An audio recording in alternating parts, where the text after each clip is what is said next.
Hey, what is up, everybody? Welcome in. This is us finishing out what originally started as our 2018 holiday Lord of the Rings podcast. yes, that is accurate. I was getting there, Nathan. Welcome back, though. Admittedly, we did not get these done by holiday 2018 or 19. or 19 yeah. So it's been a long time coming. If you're just seeing this video, you don't know what we're talking about.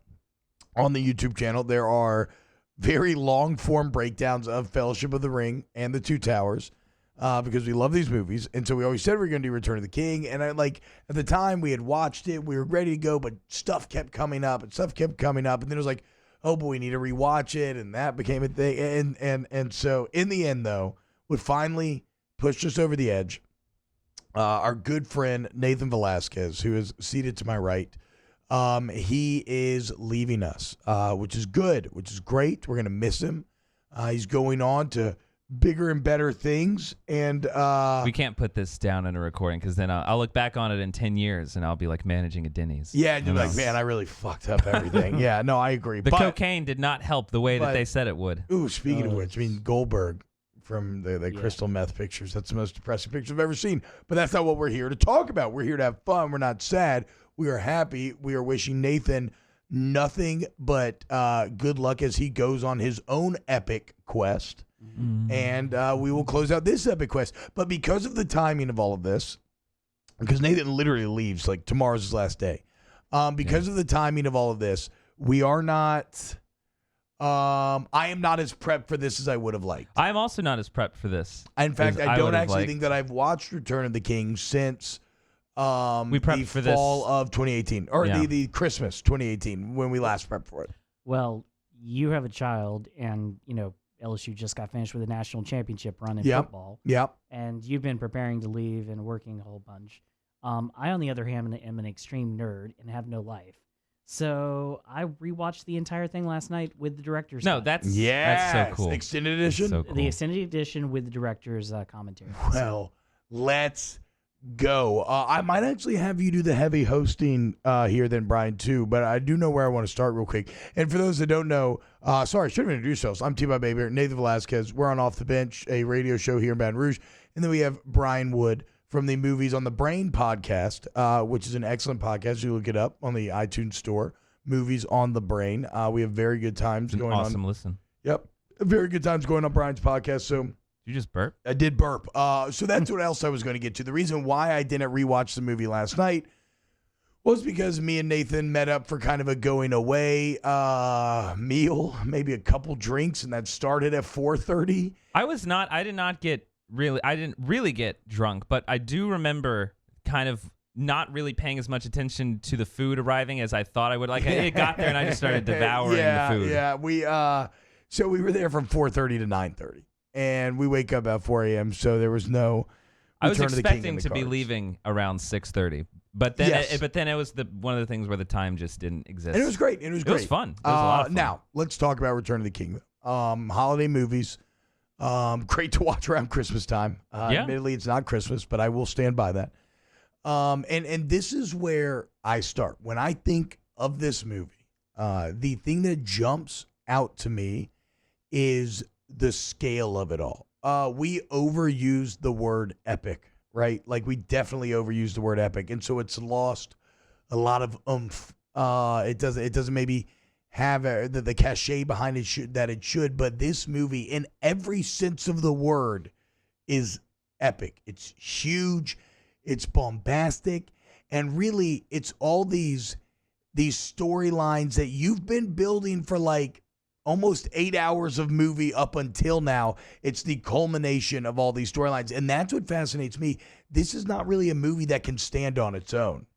Like, if you just watch Return of the King in the vacuum, you would be confused as hell. Which is odd because it's the one that wins the Academy Award for Best Picture. And even that, and it goes 11 for 11 at the Oscars. Do you felt like that was just like a victory lap type of thing? Oh, yeah. Yeah. It was a reward for the series as a whole. Well, and it is outrageously fun, which is, it's weird, especially right now where, like, we're getting a lot of movies, like big movies that are like 3 hours long, close to 3 hours long, and people are saying, it's a long time to be there. Like, this movie, it's not just entertaining and you're surprised that it's as long as it is. You kind of lose yourself in it because this is the longest movie that I know that's just fun to exist in. Like, you are like excited when you're 2.5 hours in and you've got another hour to go. Yeah, the pacing's great. You're never really like, oh man, I wish you would hurry up and end. Now it does seem to have like multiple endings, but as we said, there are a lot of threads that that you got to tie up here. Yeah, that you got to take care of, and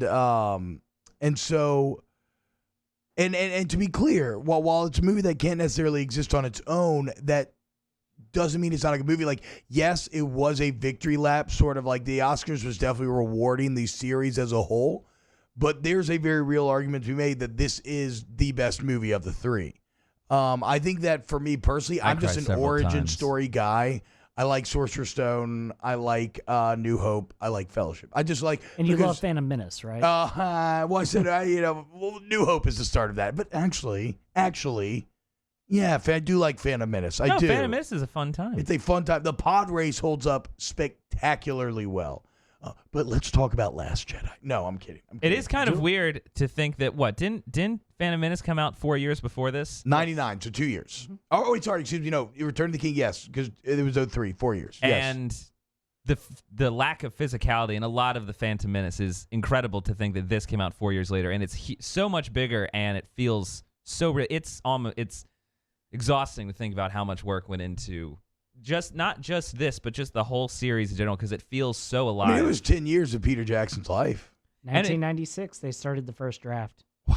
That's insane. And usually, and it's like, doesn't he talks about it as something that he's wanted to do, he's wanted to see since he was a child. Yeah, because he always talks about how, like, growing up reading Lord of the Rings, he lives in New Zealand, and he just felt like he was seeing Middle Earth, like, all around him.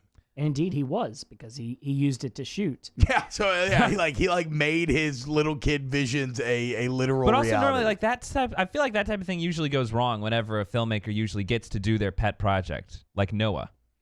Oh man, was that that was since childhood and an ambition. Oh my God, no, yeah. No. Well, at least it wasn't Mother. Thank you, Brian. Watch out, Nathan's gonna get mad at you. He loves Mother, and I think Mother's a fun time. Fun is the last word you would ever use to describe Mother. Fun? I can't go down this road with you. It's like a horror house. Not before you're about to leave. Let's end on a happy note here. I can't go down this road with you. So Return of the King, it's epic. It's fantastic. And what I find fascinating is it almost is a precursor to something that we take for granted now, which is we live in the era of Marvel. We live in the area of Disney, Star Wars, where we are used to multi-movie spanning storylines and these like some massive scale, and banking that the audience will know, like banking that the audience will have seen the movies and that they will know what's going on and that you can count on them. Lord of the Rings, I'm not saying that there had never been series of movies, because there absolutely had been. But like I said, Return of the King, if you're just dropped into it, you have no idea what is going on in the slightest. Oh, no. But if you do have the context of Fellowship and Two Towers, then it is just an incredible ride all the way throughout. He made $1.1 billion. Mm-hmm. Yeah. My gosh. Imagine being dropped into Endgame with never having seen another Marvel movie. Exactly. And I'm not saying that this paved the way for it, but, if you wanted to make that argument, you kind of could, because this showed that if you make quality movies, like if you make movies that score high enough critically and with the fans and word of mouth, that people will go out to see them, and they'll feel like, yeah, I want to keep up. I want to see the stories going, and I'm willing to sit through 12 hours of, like, I want a 12-hour epic. And that was something that was not the case before Lord of the Rings. And it had been a while, really, since there were that many full-on epics. Because, like, this feels kind of like the type of epic that you would get. Like a Ben-Hur or something? Yeah, something like that, where the scale really is world-building at a totally different time. Which is extremely... You need some water? Yes. Look, my voice is shot, too, from all the... Here you go. There's some water bottle. I don't know whose that is, but just suck it down there. My voice is also shot, if you can't tell. Hanging out with Nathan's bad for your health. Well, attending a Royal Rumble. He has herpes.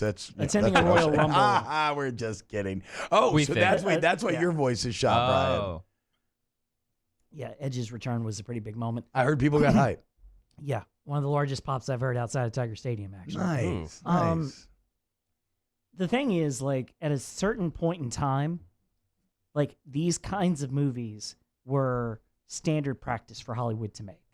Because movie theaters had one screen, and they wanted you there for as long as possible. Okay. So that you paid for as many snacks as possible. Yeah. And they, made movies that way. Ben-Hur, Ten Commandments, Cleopatra. They made films this way. But they were single movies for the most part, They were right? single movies. But as time went on and multiplexes became a thing, now you needed multiple screens and you needed shorter movies so that you could play them more times a day. Wow, okay, yeah. So that you could make more money. And so the fact that we're living in an age now where, Return of the King is part of that, where you start like getting back to the 3 hour, 3.5 hour. Look at, all the debate over the runtime for Endgame and Irishman and all this. And yet they're wildly successful movies. Yeah. Because people are investing in these characters and they're willing to sit there. Once upon a time in Hollywood's even creeping up to 3 hours. And the detail is just so... right. And so we've moved... It's time is a circle, and we're right back to those times where we're old school. It was old school Hollywood in a way. You're right because Wes Anderson's coming out with two 2-hour movies back to back coming up here. Really? Soon. Yeah. Well, the rumor was 4 hours, and then I got really excited, and then it was a 4-hour Wes Anderson movie. 4 hours of mumblecore is a lot of mumblecore. It's a lot of mumbly. I don't know if he's gotten more fun. He's gotten more fun. No. That sounds like I don't like Wes Anderson. I do. I really do. I like everything that Wes Anderson's done. I mean, Fantastic Mr. Fox made my favorite animated movie of all time, but it's a lot of mumblecore. Wait, so and Brian, I think you've spoken about this in the past too. It's like pretty fascinating to me, and you mentioned the business model. Just like Marvel is keeping a lot of movie theaters alive throughout the country, so that we can still see these other movies. And so we're going to go ahead and say today on this show that Return of the King is directly responsible for the Marvel Universe, and by extension, Peter Jackson is. So thank you to Lord of the Rings and Return of the King and Peter Jackson. Now, let's dive into this movie. Before we do that, can I please make a plea to Peter Jackson? Not that he will ever actually see this. Yes, but yes. We got more traction on these podcasts than I ever thought we would, so maybe he will. Yeah. Maybe he's one of the 500. I love you, bro. I need a Heavenly Creatures type film from him again. A little bit more horror, a little bit more... Well, like, the idea of him doing a small, intimate, lesbian horror movie. Yeah. Like, you would never get that from a mainstream director anymore. No. And I need that. I need him to go back to those kinds of roots. And go back to, like, puppets and, like, practical effects. No, I wish he did more horror. That's why I really like King Kong, because I feel like he kind of did a little bit of... And I know you don't like King Kong. I did not like King Kong. I can maybe give it another shot. But I saw when I was 8, and I was so pumped because that makes sense. That's a great age to see that. He tried to do it before he did Lord of the Rings. Yeah, I know that was also a passion project of his since he was a kid. Yeah, and it got scrapped. Good for PJ because he's accomplished all of his dreams, and also, he is the man. It is incredible how someone can lose and gain as much weight as he does. Well, look, bro, directing is an intense job, right? And so when you're as busy as he is, I even feel like sometimes like I'm just too busy to work out today, which is bullshit. I'm not. I can find time. I can force myself to. But yeah, the whole production of The Hobbit is just a incredibly terrible stress ride for him, and it just kind of ruined his health and everything, and it was all last minute, and it sucked. But in The Hobbit, he goes down that dark path of getting away from practical effects, and he gets into special effects, and that is one thing that jumps out to me for Return of the King is it holds up really, really well. And you were talking about Phantom Menace versus this. And it holds up better than the Hobbit movies. Which is odd, right? Yeah. And it's because in these movies, they did prioritize, for the most part, practical effects with CGI touches around the edges. Yeah. Like the goblins in the Mines of Moria were always a great example of that to me, because they had these goblin masks, but their eyes were like digitally enhanced to be like big and crazy. But for some reason, even a full CG character like Gollum holds up really well. And maybe that's a technique that they developed with Andy Serkis of having him Andy Serkis in the suit. I think he should be nominated. He should have been nominated up until now for the work that he does for some of that stuff. And he will be a guy who will end up with an honorary Oscar. Yeah. Oh, yeah. Yeah, he should. I mean, he's been Caesar, he's been King Kong, he's been Gollum, he's been the boss in 13 going on 30. His film he's been Claw. Yeah, I did not see the live action Inspector Gadget, so I can't speak to that. Not a great director. Breathe Breathe is very hard to get through. Yes. Yeah, and he was the second director on The Hobbit. But we're not here to talk about it. We're here to talk about Return of the King. So I think the effects hold up great. I think the scale of everything is completely epic. And to me, what do y'all feel are kind of the main storylines in play here? And do you have a favorite storyline? Because we are dealing with multiple different threads. Well, it's rare. You know, sometimes you'll watch, that was the thing with Endgame. I always felt like with Endgame, while I was interested in every story, every time I went to any other story, it was always like, okay, you're going to take like 3 to 4 minutes to really ramp up the excitement again. Yeah. And every story felt like that when you return a character. This one, you'd never feel like, okay, well, we'll come back to these characters soon and it'll be fun again. Like, regardless of what's going on, every time you cross-cut, and you've got, 5 stories that is going on? I mean, you got every time you go to the next one, even if you don't see them for 45 minutes, it's like, perfect. So let's break it down. You got Frodo and Sam and Gollum going to Mount Doom. You have Aragorn achieving his final destiny, and he gets into a little bit of a side quest with Legolas and Gimli. Yeah. You have Gandalf and Pippin riding off to Minas Tirith. Yes, to Minas Tirith to get involved with Gondor and Denethor and everything, which John Noble is such a good, unlikable, Shakespearean despotic actor. ruler. Yes, he is so freaking good as Denethor. So you have that going on. You have Merry and Éowyn hanging out with the Rohirrim, a kind of lesser story as they prepare to go try to help Gondor. And is that kind of where all of our protagonists are at the time, I think? Yeah. So what is that? That's 4. You did say them taking the ring, right? We said Frodo and Sam. Yes. So you have 4 main storylines there. And what helps that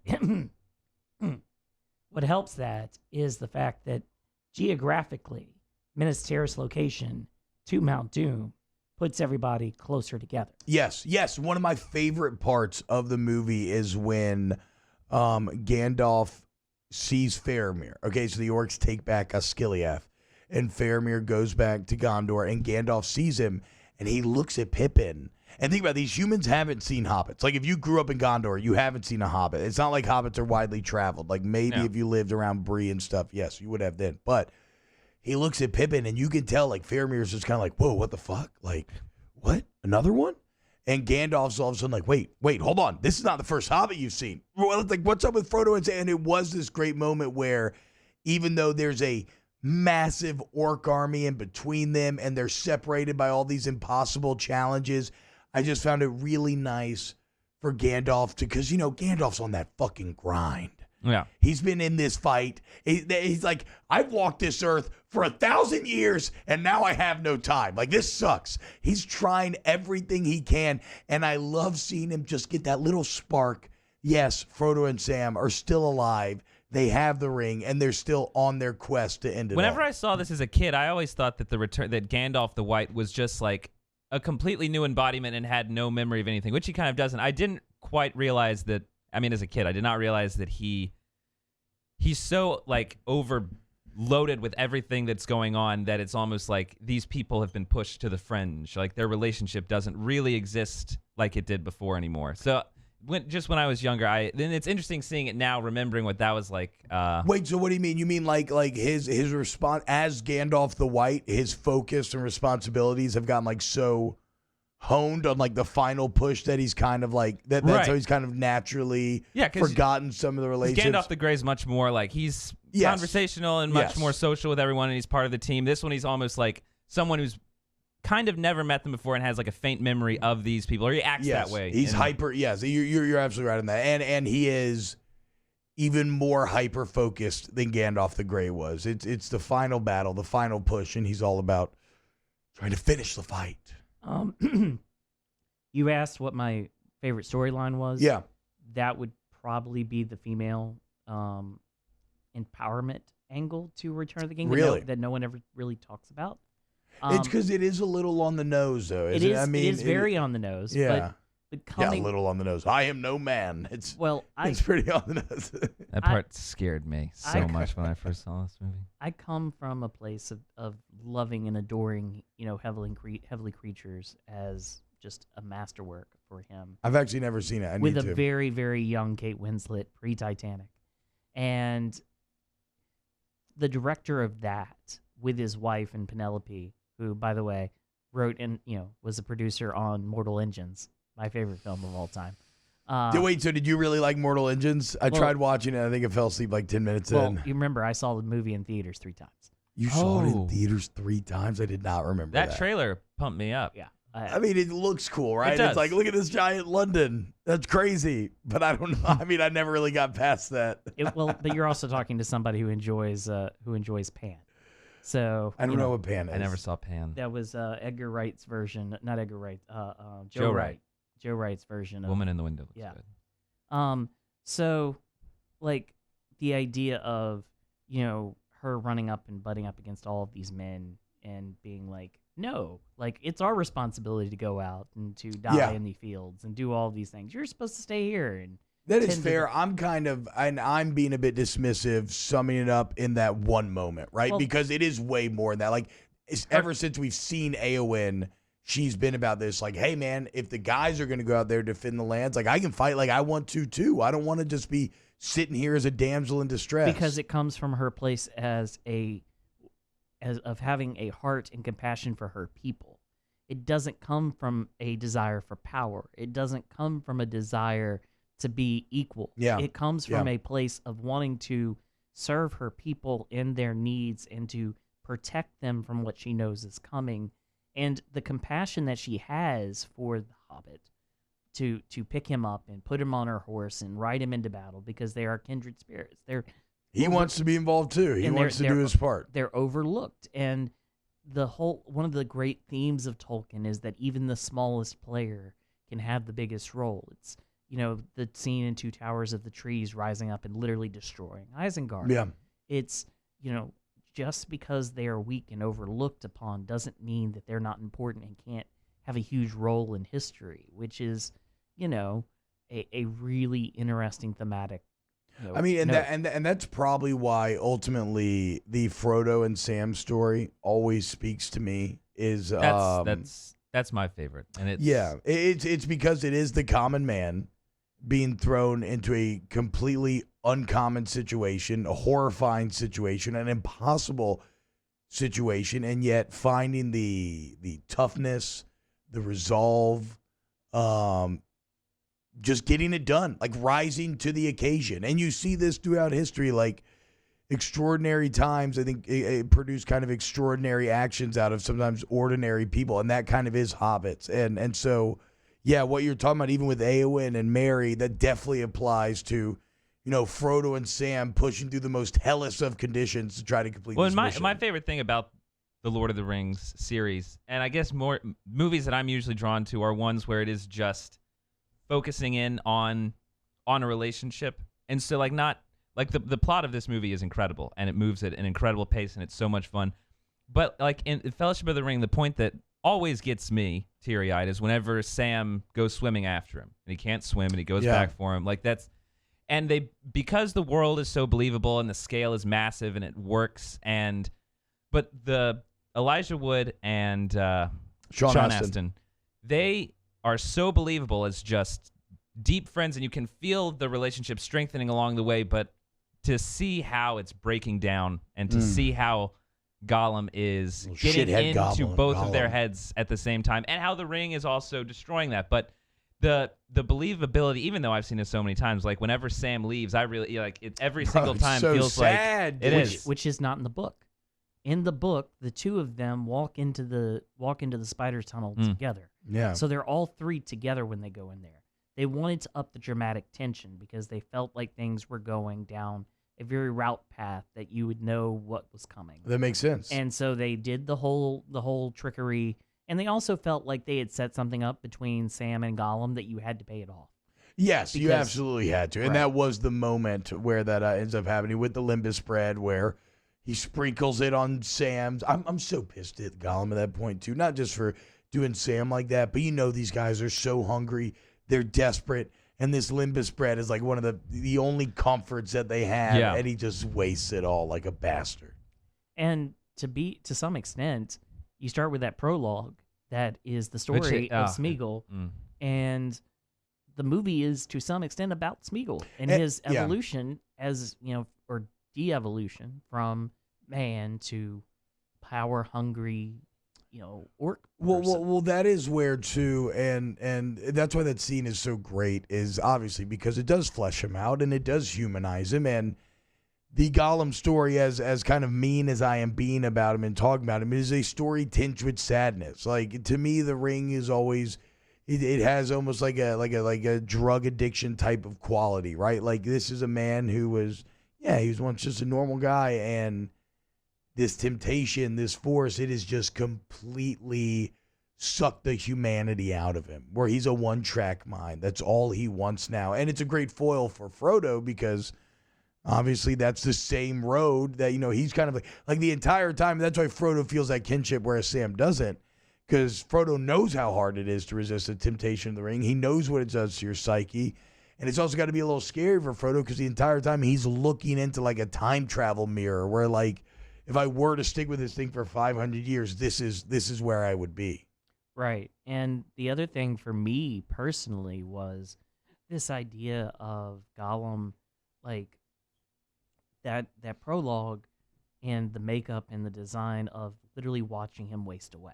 Yeah. Like, yes. When the shot, when they go from like he has normal kind of eyes with like kind of big like bone sockets, and then he closes them and he opens them and they're huge. It's a great effect. Yeah, they molded them together with the CGI that they had done for Gollum for Two Towers, and so also how good is the biting of the raw fish? Oh yes, Ooh.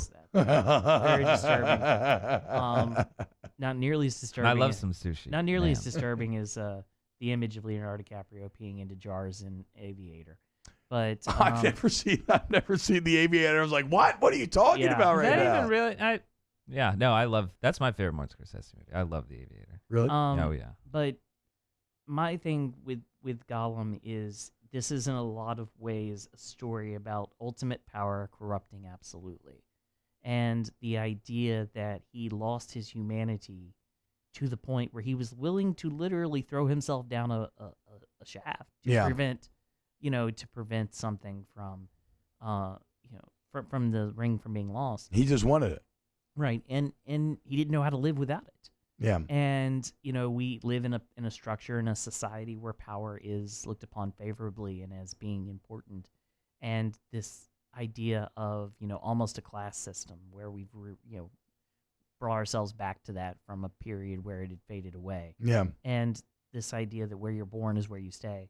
And for Gollum to be like so power hungry, like he needs that. He doesn't know how to live without it because it's his only way of being anything in this world to him. And that's a very powerful thematic element to me. I feel like everyone's favorite part of the movie is Gollum just because he's so... It's his movie. Yeah, he's so out there, and, I remember being in school and everyone would have Gollum as, like, their background. He's the creepy character. Well, Two Towers, definitely, he had a cultural zeitgeist where the scene where he's talking to himself and it's going back and forth. Which they did again in Return of the King. Yeah. I think probably for me, Sam was always my favorite character, but that's because I've always said that Sam has the real O-line mentality. He's not the star of the show. He's just there to offer support. He's there to do the dirty work. He's there to help the quarterback finish the job. The quarterback in this situation being Frodo. Now, I didn't think we were going to get here this early, but we might as well jump in now. How do y'all interpret the fact, or what does it mean to you maybe, and I'm not even sure, I'm still working through my thoughts on this, that Frodo got all the way to that end step and then couldn't throw the ring in there. And one thing about that too, just from a funny standpoint, I always felt so bad for Sam. Like, what the fuck, dude? You've gone through all this and he's right there and he turns around and looks at you and just puts the ring on. It's like, no, God, no, come on. But how do y'all interpret Frodo not being able, getting all the way to the precipice and not being able to take that final step? Interpret it in terms like what do we think was happening, or just how? Like, what do you think? Like, do you think it means? I guess for me, it's like does that mean that Frodo failed in his mission? Does he carry that guilt forward?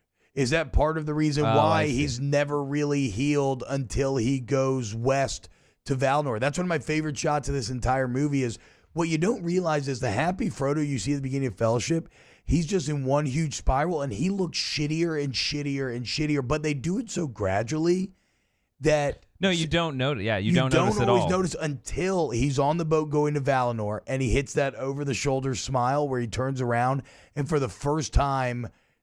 the happy makeup's back on him, right? There's no pale face, no pallid eyes. He has like color in his cheeks again. It's a real, genuine smile, not his sad, I'm addicted to the ring smile that he gives sometimes when he's like the pity smile. Like, so it, I like the types of stories where they kind of look at a hero as someone that is still a hero, but doesn't really have the, you know, like an ultimate soldier idea of a hero, just like a stand-up guy who gets to the thing and does the right thing. So I really like the element of him getting there and not being able to do it. Almost like the ring has to pretty much accidentally be destroyed because no one can really do it. Sauron's power for sure. That like he couldn't do it. Isildur couldn't do it back in the day. Well, and like in that, like, you know that the ring is evil, and you've been able to tell throughout all of the movies that the ring is evil, and you've seen the fight that he's had, and Elijah Wood does such a good job. He looks so scary whenever he turns around and he puts on. And like you feel as well, like, are you serious? Like, you serious? Like, you know what's going on out there. Here. Sam just had to fireman carry you up this ashy mountain, and you're gonna do this. But and Aragorn and all them are outside, and they're surrounded by 100,000 orcs, and they're all about to die. And you get here, and you can't do it. But you're right. There's something is very humanizing about it. Like it feels. It's funny to say realistic in a world where he's about to throw an all-consuming ring into a fiery volcano and cause the ground to fall and swallow up thousands of imaginary orcs. But it feels realistic. It keeps the ring's potency as well. It definitely reinforces that. And I don't know. Do y'all think that it says something about fate? Because Gandalf mentions Bilbo found the ring, and he almost mentions like warring fates where. Yes, there's been a lot of bad stuff that has happened with the ring where maybe it feels like there's a dark influence over it, but that at times there's also been some good breaks, like something else is in the background kind of trying to influence things. I think it's more of like for Bilbo, like the ring was dormant. The ring had stopped its momentum for a bit. It wanted to take a rest. Yeah. And then when we get to that, as we get closer and closer, and we can see the fires of Mount Doom, and we can see Sauron coming to life again, it calls back to the ring, and now the ring is going back at full strength again, and that's what's calling the riders to Middle Earth, or to the Shire, and it's like now the chase is on because now he wants it back.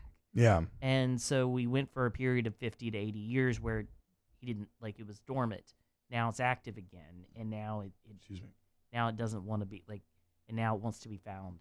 But even in there, you could argue that it's almost like, yes, it was dormant, and maybe that's why this power was able to influence. But if we're coming from a predestination standpoint, Bilbo still had to find the ring to then, by extension, for it to end up with Frodo and end up at Mount Doom. Or he had to outwit Gollum. yes, keep going back. Riddles in the dark.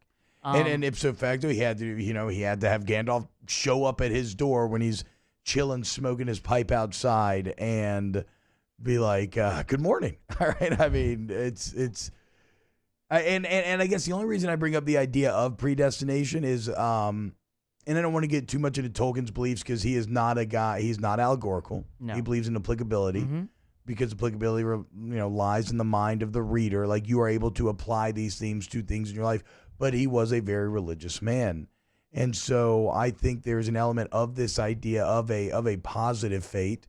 They kind of knowing that, like, some being or some force knowing that maybe Frodo wouldn't be able to push through in the end, but that you could kind of arrange the pieces on the chessboard as such to get him to that precipice, and then Gollum intervenes, and well, what happens.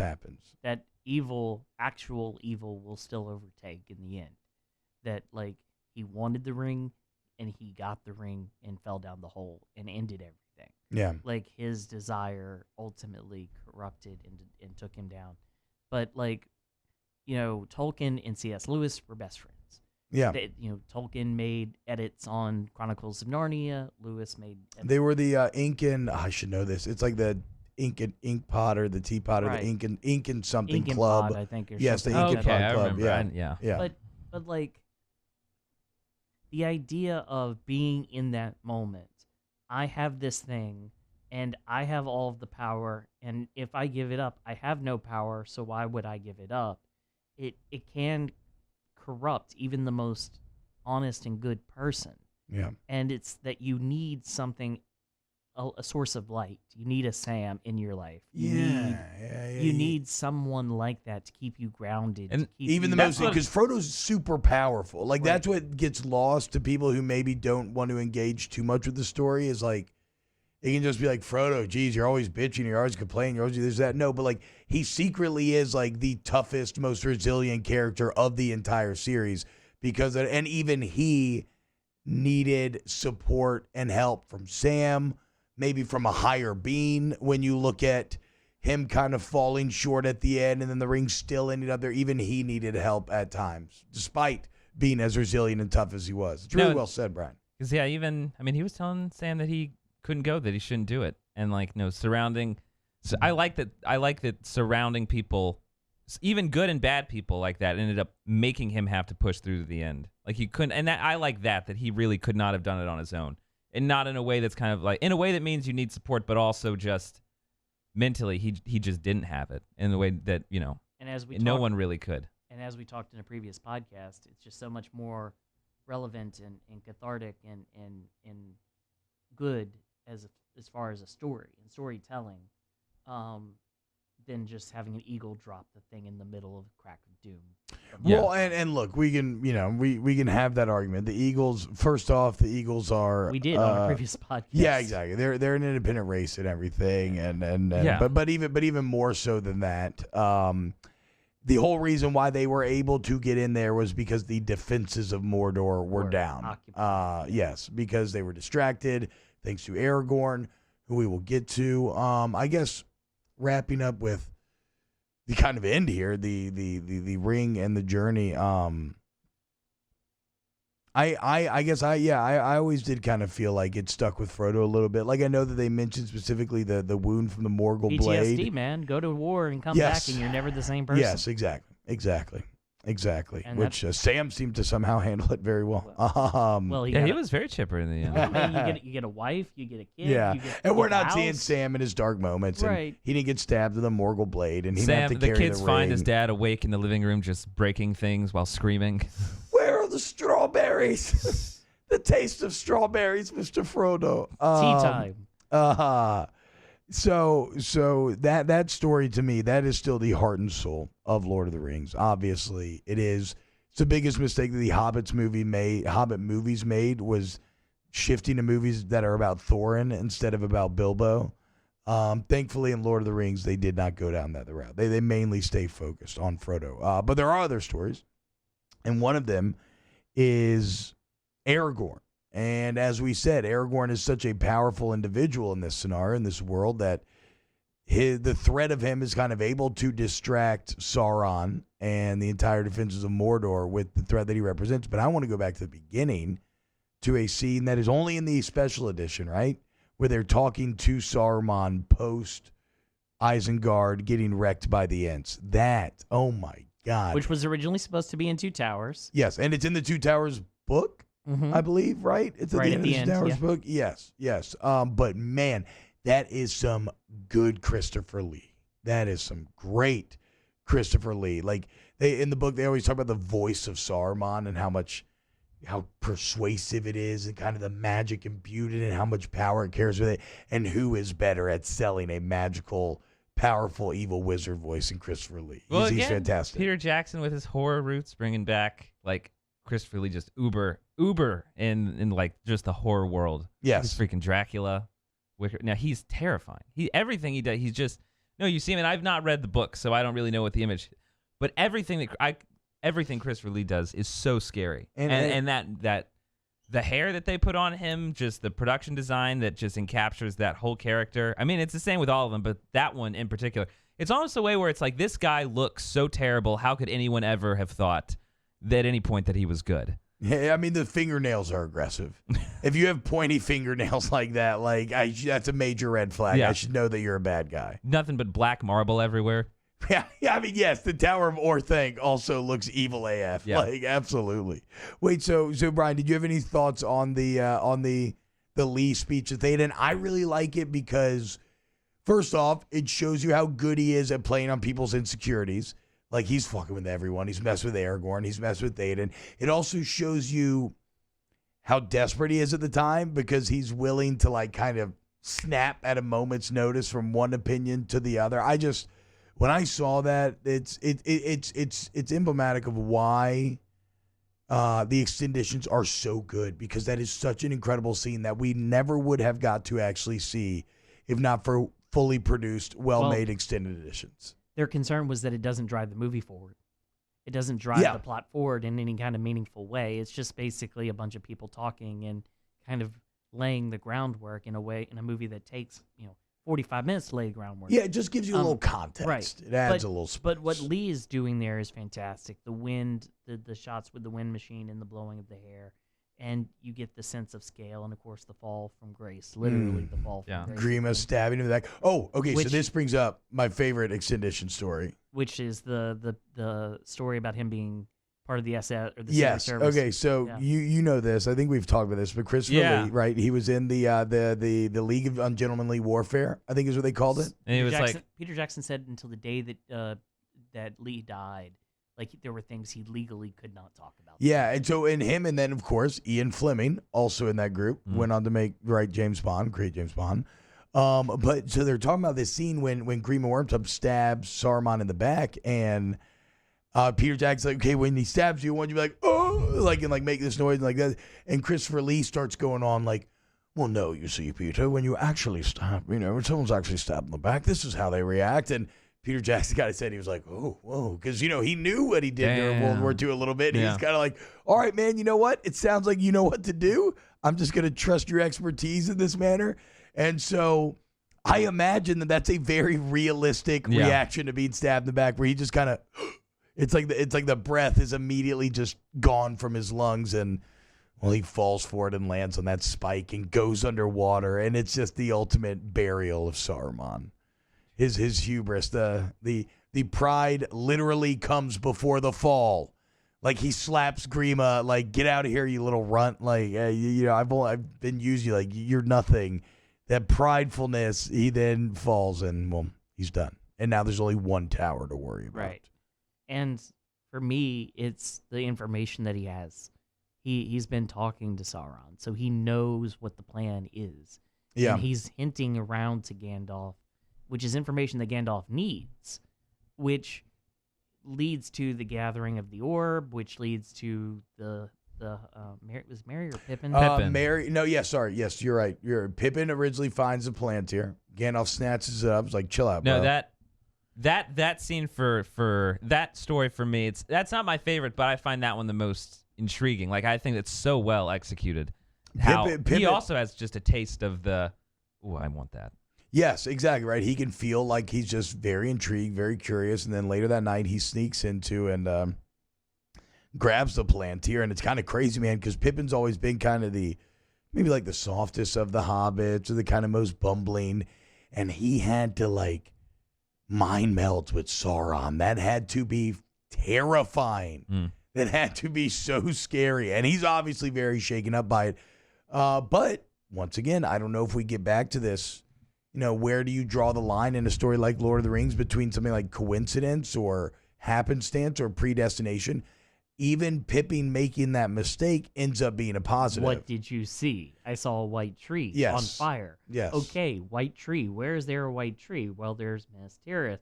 Okay, so that's where he's going. So now we know what we need to do. And it also throws Sauron off the scent. Right. because he knows that Pippin is in Rohan at the time, I believe. So all of a sudden he's like, okay, that's the halfling I'm looking for. That's where the ring is. And so he's really not paying attention to Frodo creeping around in his bushes. Yeah. Like, I'm coming for you. Well, the other It's just an interesting insane hobbit out there. right. The other thing that I didn't Frodo creeping out the bushes like the guy from Tim and Eric was Spaghetti. Does anybody remember? Okay, never mind. Sorry, go on, Brian. The interesting thing to me that I didn't realize is that Minas Morgul and Minas Tirith were sister cities. Yes. And that's Second Age stuff that admittedly I don't know a ton about. The orcs overtook it, overran it, and made it their own. I finally read and finished the Silmarillion, and it was spectacular. And then I reread and finished Children of Hurin again, and there's a lot of great stories there. But yeah, Lord of the Rings is just one giant kind of fallen civilization story. Like you're always kind of like when, especially the actual Lord of the Rings story. I'm in the universe, but the actual Lord of the Rings story, you are in Great Britain after Rome pulled out, right? To where you're just kind of looking at these crazy buildings and you're like, whoa, how did they build these? Because you're just like illiterate barbarians or whatever. You're in Minas Morgul is representative of that. This once beautiful, stunning city is now just completely evil. Like that's one of the most evil buildings you've ever seen. With the Kiss statue, with the tongue. Yes. The Gene Simmons demon statues, the green underlighting, the fucking evil magic vortex that literally shoots up from the building. Like it could not be more evil. And then so attacking Minas Tirith is them trying to finish that fight. Now, Nathan, I know you have to go. Yeah, y'all should. Yeah, I mean we're gonna keep going because we haven't even talked about the Battle of Pelennor Fields yet. There you go. What do you think about Aragorn's? And so this is Nathan signing off of the. Do you want to give a sign off here? Yeah, I mean I'll give a sign off. Check me out on Twitter, I guess, Incredible Mr. Nat. Yeah. And I mean we'll see. This might not take long. I might be back in like 20 minutes. So if y'all are still going, then yeah, we'll see. Okay, so before we get to the Battle of Pelennor Fields, we were talking about Pippin. Shout out to Pippin. So not only does he accidentally kind of distract Sauron, he accidentally gives him information as to where to go. Him and Gandalf rush off to Minas Tirith. But then he is the one that Pippin has a lot of going on from this movie. He then lights the fire to the beacons are lit. One of the most epic ancient communication systems ever. Which is awesome. And those shots, the helicopter shots that they have are some of the most beautiful. Oh my God. Oh my God. And a bunch of that is practical. They flew up to the top of a mountain. They put a pyre. Oh, the fire's practical. I always assumed. Then you look off in the distance, those are CGI. Yeah. Things, but like they literally lit a thing on fire and took a helicopter shot around. Damn. PJ loves some helicopter shots, and New Zealand justifies them. Right. And like that is an interesting story from, again, just a standpoint of trying to get everything going and moving in a direction toward the battle. Like you're putting all these pieces together so that we can get to where we need to get to. It takes a while because you've got to get to, you've got to get to the orc, right? You've got to get to the Minas Tirith of it all, and then you've got to get to Minas Morgul, and then you've got to get to, the Rohan Company, and the killing of all the animals and the, there's a bunch that you have to do. Yeah. But like Gandalf, like what happened in Two Towers, like the extended cut of Two Towers is so much better than the theatrical cut. It's the biggest difference of the three. Because the scenes with Faramir and Boromir set everything up perfectly, because in the theatrical cut of Two Towers, you basically walk into Minas Tirith not knowing jack about what's going on. This is just another new prince, to the point where like the only time you've seen it, and you probably don't remember it at the time, the only time you've seen it is when Gandalf rides there in Fellowship. Right. And then he only goes to the library. Yeah. And like you only get that one far away shot of it, and that's it, and then the library. Right. And you get and to the point where like they made sure that the steward didn't have a beard because they were concerned about having too many lead powerful characters with beards. Oh wow. They wanted to differentiate. So I mean it's interesting to me that like they took the time to set all of that up in the extended cut of Two Towers, and it pays off really well here. Yeah. So I guess I'm trying. There's just so many different directions that you can go with all of this. Like we probably don't even have time to get into like kind of the Aragorn Theoden tension that's a little bit there when Theoden's feeling a little king jealous, because it was Aragorn, not Theoden, who led them to the victory at Helm's Deep, and you don't know if Theoden's going to help Gondor or not. He makes the right decision. Beacons are lit. They're going to go help Gondor. What did you think about the Aragorn side quest to go recruit the army of the dead? So it's, again, one of the things I really love about this is the geography of things, right? Yeah. So where they're camped out just happens to be the entrance to the pathway to the Paths of the Dead. Yeah. And so, you get the shot of the wind whipping around and the horses neighing. And which is like a great kind of like classic there's horror something, shot. Something wicked this way comes. Yes. And you see the little green hollowed out image of a ghost far off in the distance, and you understand. I love the fact that you bring back the lead elf, Hugo Weaving. Oh, Elrond. You bring back Elrond, and and this is his like, because Aragorn's been building up. Elrond's like, look, bro, it's time. Yeah, it's time. We reforged the sword. It's time. I tried to send my daughter away. I've tried to keep her away from you. I've tried to keep all of this from happening. It ain't working. Yeah. So I finally give up. If y'all want to do this, y'all want to have a kid. If you can't beat him, join him.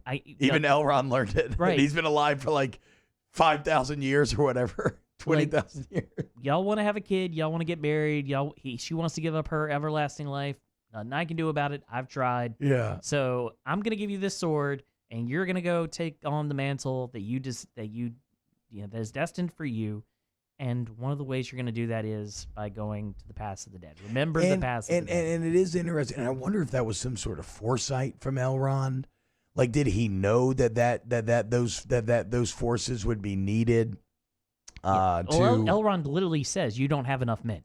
Okay, yeah, so he did. Yeah, so he did. literally says you don't have enough men. Yeah. And one of their concerns when they were shooting it they were writing it was, well, what happens when you get an all-powerful ghost army? Like, you pretty much become invincible. Yes. There's a little. It had the risk of being a little Deus Ex Machina like, but they do a good job of centering it around the oath, and then once the oath is fulfilled, they are freed from their bonds. Although I love when Gimli's like, wait, whoa, Aragorn, come on now. Like, you sure you want to let them go? Like, we can still use them. We can go, like, you can let them go next. Like, we can go finish off. I guess maybe it shows how. Well, whatever. If Aragorn doesn't do that, then he's an oath breaker, and then he's cursed himself. But I just love how Gimli, rightfully so, was speaking for the audience, based like, "Hey, we should probably keep them around." We just took all these boats back. I mean, think about how much more we could do with these guys. Yes. But again, comes back to power and about knowing, diligently seeking, and understanding power and how to use it and when to use it. Very well said. Yeah, not being abusive of it. Yes, absolutely. Because he could have broken his oath with them. He maybe could have forced him to continue fighting his side. But as I said, who knows what ramifications that would have had for him and his own spirit later. One thing about Aragorn that is very interesting to me, and I think Viggo Mortensen is just incredible throughout this series, his commitment to the character, he's just a true artist. And one thing that is a major difference, though, between the movie and the books is in the books, Aragorn is a very... One note. Well, he's very active here. Yes, like he knows he's the man. In the books, he's like, yes, I am the king, and you will be like, it's just my destiny. And he's, I always picture him almost with like one of these ancient classic hero voices. And in the movies, and I think this works really, really well, he is a bit more of a reluctant hero where you can constantly feel the burden of the years just weighing on him. What is he, 87 years old? And just the burden of his lineage, of his history, of his fate, of his destiny. We get back to this idea of predestination. You see him carrying these burdens throughout. And when he gets that sword, it's not that the burden's gone, it's that he has finally fully accepted it. Even in something like the Battle of Helm's Deep in Two Towers, he ends up there almost as a product of circumstance, right? Like he ends up there because he has to, because it's just kind of a desperate defense of humans. He's like, oh, this is where I need to be. But when he goes to recruit the army of the dead, he is doing that, finally accepting his role as king and knowing his responsibility and knowing what he must do. And I think that works really well because you have him so reluctant at first. And then really the whole movie becomes the emergence of his true form. And when I go back to epic storylines, when you think about where you see Strider in that first movie, what a great shot. Hood up, pipe smoking, staring menacingly at Frodo. And when you see him there compared to where he ends, crown on the head, you bow to no one, coronation kiss. It's a classic, but it's a truly fantastic tale. Like it's a great personal journey for that character. It's a great personal journey, and it's the idea of the reluctant king that grounds him and grounds the character, because he's been this guy his entire life. He's been this guy, but he's allowed Faramir and Boromir and that whole group to continue to be stewards of Minas Tirith because he didn't want the responsibility. Well, to your point, Brian, and I never even thought about this till we started sitting down talking about it, but you've mentioned the abuse of power. The reluctant king is the one that you want to trust with power, right? The ones who desperately want to be king, that's the red flag. Well, yeah. That's who you have to be worried about. Well, like, him sitting on the steward's throne and Gandalf calling him a steward and then being like, the throne of Gondor will be mine always. It's like, no, bruh. You're just keeping the seat warm. Yeah. Like, the fact that his mind had become so warped with power. And it's the reluctant king, those who do not seek power. Are maybe the best wielders of it. Which is why I love the character of Neville Longbottom so much in the Harry Potter series. Absolutely. Minor character, small character, but one that is always doing the right thing and is, Yeah, never forget, Neville won him the house cut by standing up to his friends back in Sorcerer's Stone. Right. So that's a very good point. The reluctant king is well, he comes into his own in this movie. And there are Christ-like parallels there with knowing what you have to do, weighing the options, being weighed down with this. Yeah. Weighed down with the heavy. Him in the Olive Garden praying like, look, man, I know what I got to. I mean, Kylo basically says it too in Last Jedi. I know what I must do. Right. I don't know if I have the strength to do it. He says that right before throwing Han Solo off of the. That's Force Awakens. Yes. Yeah. Throws Han Solo off the balcony there, but this Christ-like mentality of let this cup pass from me. Yes. Like if I know what your will is, I know what the plan is, I know what I should do, but like if there be any other way that we can get ourselves out of this situation that doesn't involve me, taking my sword and taking up this mantle again, let it come. And Elrond basically was like, nah, bro, it's you. And then that's when he takes the sword, which is reforged, which, he has the sword for a lot of the books. So like, it's not this defining moment in the books. Yeah, because he's wielding Anduril / Narsil, Flame of the West in Helm's Deep in the books, right? Right. Because it's described as this shining beacon that all the people are just like, oh my God, look at this freaking guy with this blade. He's awesome. They needed that defining moment to confer his mantle upon him before the coronation, and that's what that was. And that's why in the Pathways of the Dead they respond to the sword. They don't necessarily respond to him. What about what do you think about the special effects Pathways of the Dead? I thought it was really cool. I thought what was interesting is they made that at the same time as that first Pirates of the Caribbean movie. And he says that in the commentary. He's like, we all saw pirates, and then we were like, oh crap. Yeah, like, oh no, is this okay? Like, is this too similar? There's that, and then there's the rock sequence and when they're doing the catapults. Yeah. That is very similar to the bomb drop scene in Pearl Harbor. Where like there's a whoa, bro! No one has Pearl Harbor that committed to memory that they're going to remember a Michael Bay explosion. I mean, what? That's like he was concerned. Like Jackson was legitimately concerned because he had put time and energy and effort into playing this shot where we follow a rock from being on the catapult all the way down to the ground, and like then he saw Pearl Harbor and he was like, oh crap. I guess, well, good for Peter Jackson that Pearl Harbor sucked, but not as much as I love this movie. Shout out Team America World Police for one of the best musical numbers ever. Okay, so more on Pathways of the Dead. So the special effects are really cool. Right. They hold up. The skull flood, the flood of skulls, the cascade. Which was shot after they won the Academy Award. What? Oh, wait, is that a bonus scene? What? That was shot after they won the Academy Award. Wow. Jackson like jokes about it on the How does he get everybody? How does he get everybody to commit to that? He didn't get anybody to commit to that. He was just shooting the skulls. Oh, okay, but there are the actors wading through the skulls at some point. So he had already had that shot. Right. He just hadn't done the miniatures because they got the miniatures and they had thousands of tiny little skulls. And see, but that's why these movies are so great, man. When he blew up Helm's Deep, that was a giant, beautiful miniature that they blew up. The two statues, the Argonauts, they're not the Argonauts, but the two statues on the River Anduin. Those are two bigatures. Or think the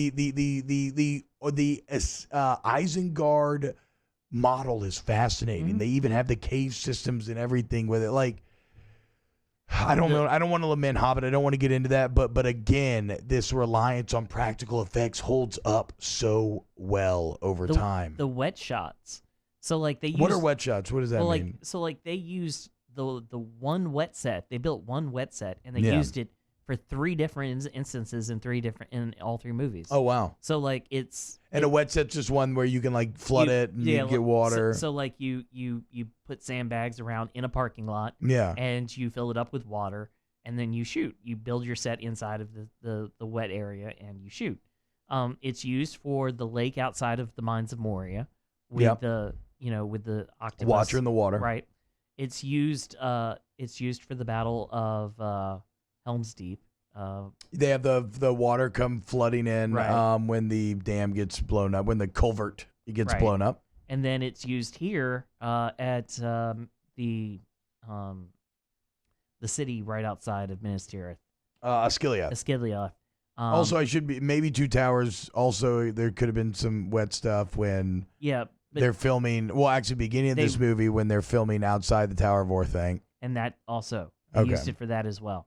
So, I mean, there you go, one set, and you reused it 3 or 4 times, and that's something you just don't get with people these days. Great practical filmmaking. Also, the flooding of Isengard was again a miniature that they just had water burst through, and that all translates so well. So, Path of the Dead, great special effects. You get the Ghost Army, but what I like about this is you're unclear what it means. Like the first time you see it, you don't know, okay, so he's now going to take this army and be able to... Well, I love the fact that he fails. Yes. He believes that he failed. I mean, he falls to his knees. He sees the boats. He knows what's coming, and he's like, oh, man...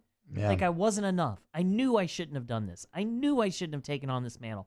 I wasn't the king I needed to be. And then the ghost appears and is like, okay, bro, let's go. Yeah.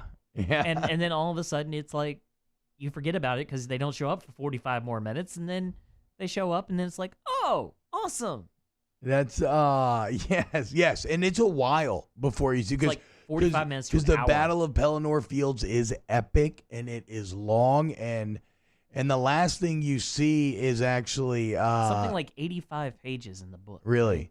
And I don't know exactly. I actually need to reread the books again. I read Hobbit all the time to my daughter, and I read her Fellowship, but I need to get back on the others. But what I love, too, is like the last time you see them is when they're raiding the ships and just this little fun movie making. That's where you get your Peter Jackson cameo. He's the captain that catches the legless arrow to the chest. Mm-hmm. You have Andrew Lesney, who he's the DP, right? Mm-hmm. He's one of the pirates out there. And then you have the lead makeup guy, who I can't remember his name, but he's another pirate on the ship. Right, so. and Howard Shore is in... oh, really? Is behind... is in the banquet scene. Oh, I didn't know that. Where Gimli is having the drinking contest. Drinking contest. He's right behind Gimli drinking a beer while they're doing the drinking. Shout out to Legolas, dude. Elves can drink, I guess, because... I mean, they're slamming some drinks. Gimli he has a lot of cups in front of him, and he is like done. I mean, by the way, one of my favorite lines ever, and this was improv from John Rhys Davies, and he tells a story, and he's like, 99% of improv is bad, but every time you get some good, it's when he goes, It's the dwarves that go swimming with little hairy women. I mean, that is beautiful. Jaws. Here's to the it's a line from Jaws that he's referencing. What?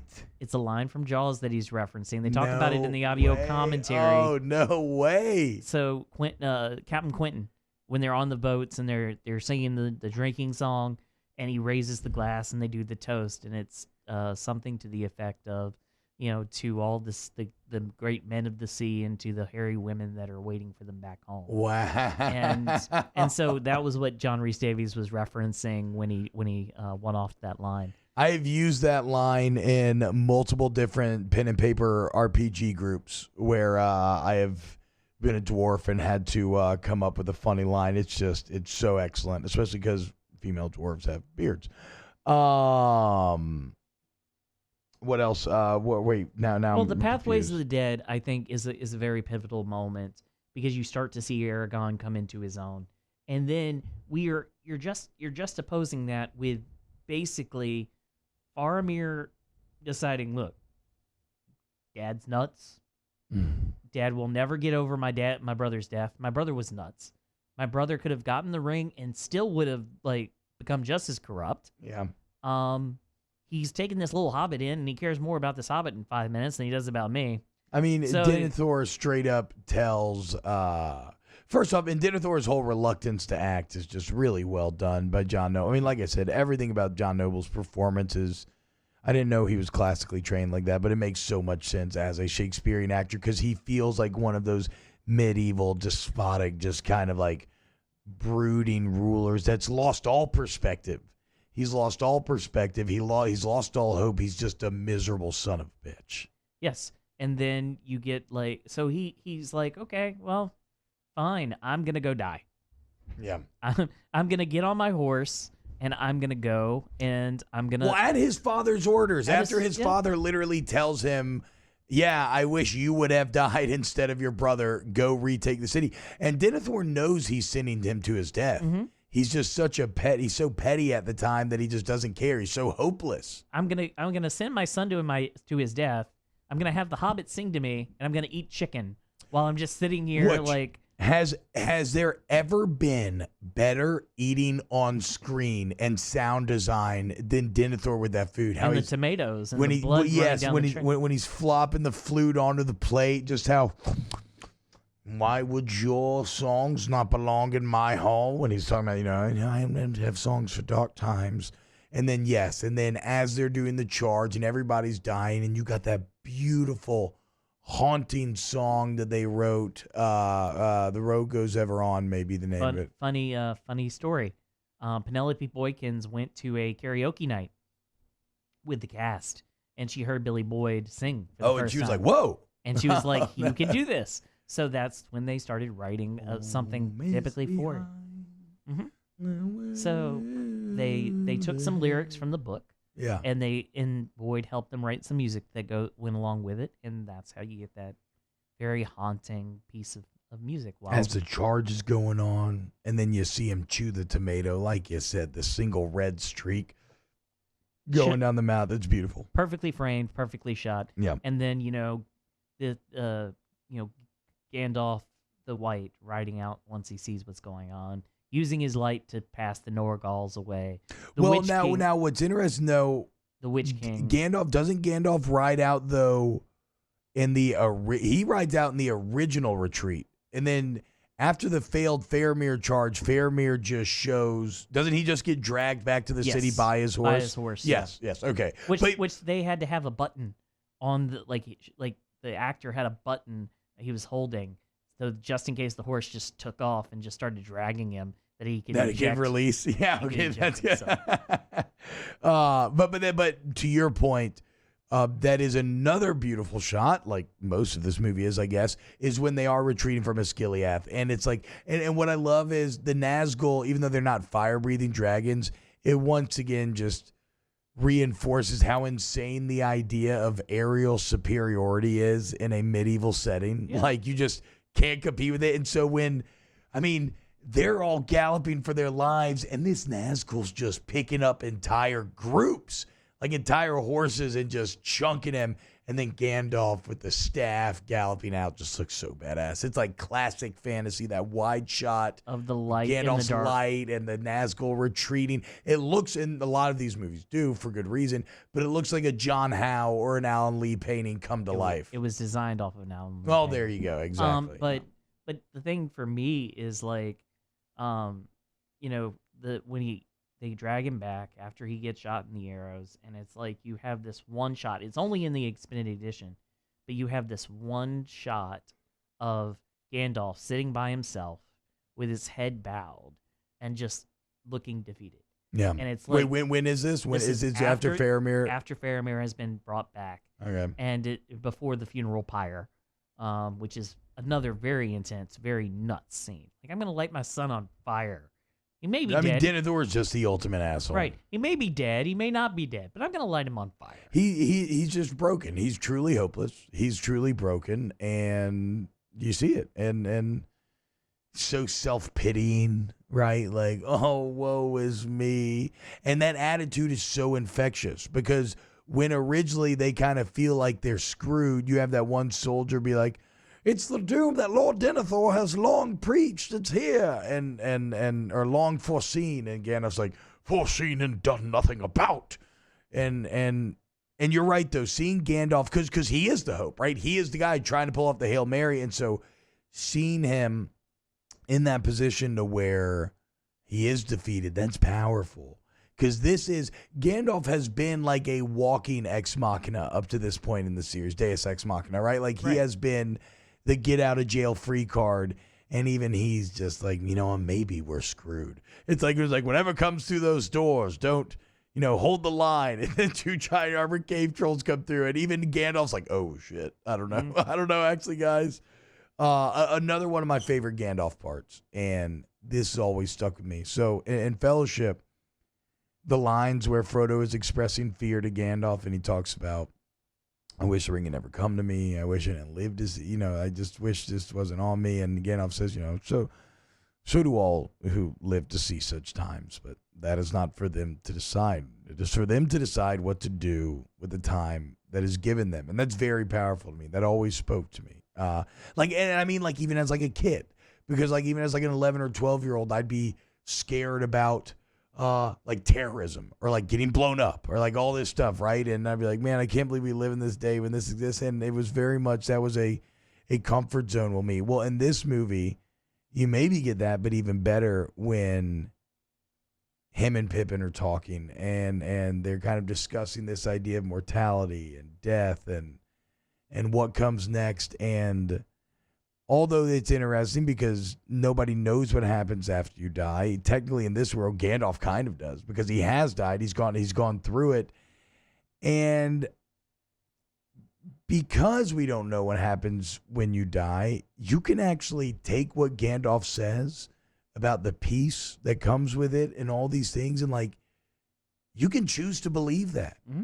Like, you can choose to believe that that's what will happen in your life. And I'm getting like kind of goosebumps. Like, I just find it very optimistic, very rewarding, and very positive and very uplifting. And you see that in Pippin's face as they're kind of thinking that they are on the verge of death. It's comfort. Yes. It's comfort in a very dark moment, which is the role of any, like, whenever you go to a funeral, the funeral isn't for the person lying in the casket. Yeah, that's a great point. The funeral is for the people who are left behind, to try and seek some kind of comfort and solace in this moment of sadness that they've lost their loved one.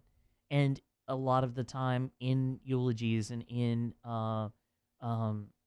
homilies and things like this, like, you will get these ideas of comfort and strength and, they're in a better place, yada, yada. And that's kind of what Gandalf is trying to relay there.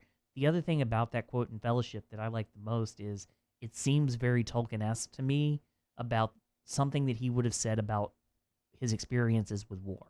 And I'm always hesitant to bring that up because I don't, like we said, it's about applicability. But I am completely with you. I can see the Battle of Somme. Like, I can see them in the trenches, the most horrific human war experiences that maybe ever been had. You're dealing with death 24/7, always lurking over your shoulder. I can see these same words of comfort almost being said in that situation. Well, imagine being a 16, 17-year-old kid and being on a warfield. I mean... Which, by the way, everybody should see 1917. Yeah, if you like World War I, it is a really just top-notch, incredible representation of 1917. Mm-hmm. Sorry, of World War I. Yeah, Sam Mendes did a tremendous job. Oh, my God. And with Peter Jackson... Speaking of practical effects... Right. And Peter Jackson does a great job with the documentary that he released last year. Well, they shall not grow old. Right. Unbelievable. But those are the kinds of experiences. You can't separate an author, a writer, a director from their lived life experiences because as much as they might want to try and divorce themselves from it, it will always have an impact. That's what he's drawing on. It will always have an impact on just like Frodo's PTSD. Right. Right? I mean, yeah, you won in the end, but you went through terrible stuff along the way, and you can't come back from that unchanged. Millions died. There's an entire generation that got wiped out in Vietnam, and some got to come back, and the ones that got to come back never came back the same. Yeah. And that's what war does. In a lot of ways, Lord of the Rings is a movie, a book, or a series of books about how you deal with the ramifications of war. Yeah. And the reasons for war, and ways to avoid war, and commentaries on power and how you use industrialization, even at times. It is a applicability novel, but it's also very much an allegorical novel in those senses. See, I don't know. I guess maybe I'm just... You can draw parallels. Yes, you could definitely draw parallels, and it would probably be dumb not to. I don't want it to get misconstrued because Tolkien always was so adamant about this. He did not write it from an allegorical standpoint. Yes, those themes come through because, as you said, you can't separate the writer. But he didn't want this to be like an Animal Farm, where it's like, we are directly applying this to communism and to this different, or even to C.S. Lewis. Yeah, C.S. Lewis is literally doing Christian allegory. Yes, there's no doubt about who Aslan is. Yes, I mean, come on. No, I mean, yes, that is on the nose. You want to talk about on the nose? That is as C.S. Lewis is as on the nose as you're going to get. So we're in this moment where all seems lost. And the onslaught is continuing to come, and the trolls are breaking through the walls, and it just seems like there's too many of them. And at the same time, you've got, Frodo and Sam over here. Sam's gone. They're walking. Yeah. Gollum's literally leading Frodo into a trap so that he can get eaten by a spider. And you get that great scene, which I think is a lot better than the spider scenes in Chamber of Secrets. And yes. And I think that they went as the spider webs up Frodo. That's still very good effects. Yeah. But at that moment, you have this George Lucas moment of you have to have a moment where all seems lost. And when Frodo is being wrapped up by Shelob, when you have Faramir dead and being put on a fire pillar. Yeah. You have the city of Minas Tirith under burning siege. under siege. Under siege. And they've broken through. They've fully broken through the gates. They're running up the streets. Right. And you've got the Witch King hovering overhead. You've got the deformed Kellogg, out there leading the troll armies. That's the same actor that plays the Witch King and played Lurtz in Fellowship of the Ring. I should remember his name. Well, they had to have that because you've got an all-seeing eye as your villain. Yeah. You have to have someone physically there that the audience can connect I just wish I could give him props and say his name because he was a great villain throughout this series. Multiple villains, but he, the actor, was great throughout. Yeah. But to finish your point, yes, you are at the point of ultimate darkness, and then... And by the way, one of my favorite shots is it ends the first disc of the extended cut ends on the hog with the fire in his teeth. The Grond. Yeah. The hammer of Morgoth. Yeah. Which that is one of the only. Is that the only call out you get? It's one of the only call outs that you get to the ultimate big bad in the history of Lord of the Rings. For those that may not know at home, Sauron was a lieutenant of Morgoth. He was like his right-hand man, but he was nowhere near the power of Morgoth back in the day. And so Grond is, I I think it's kind of represented as his hammer, head of his hammer, whatever. But it is an awesome siege weapon, and it looks like the good guys are screwed. And then what happens over the hilltop? The rising of the sun. Who is it? Theoden and the Rohirrim. And I don't know about you, but it is one of the most legendary, epic, uplifting, pump up, the speech. Riding Theoden, riding along the lines with his sword out, clacking on their spears.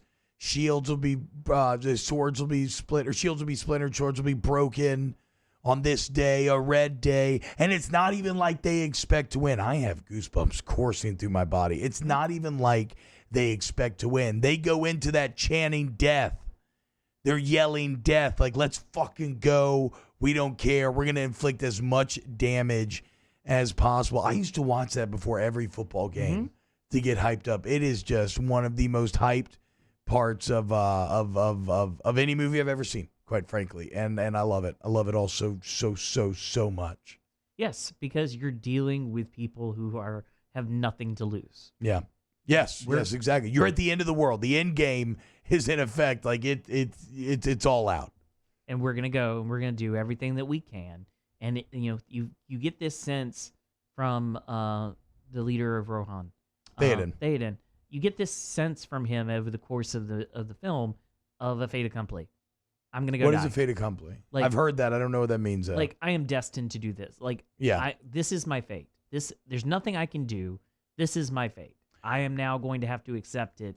Also, for as much as we talk about Aragorn, being the reluctant king in his journey, Theoden's, well, he's not a reluctant king. I don't mean that, but he carries a lot of guilt with him because he allowed himself to be manipulated by Sauron and Grima, and he allowed himself to be possessed, and he allowed his people to die. Oppressed. I mean, yes, he allowed his people to be oppressed. The village people getting raped and pillaged and driven from their villages and then burned to the ground. His own son turned away, dying and turned away. Yeah, and so he has so much guilt with him.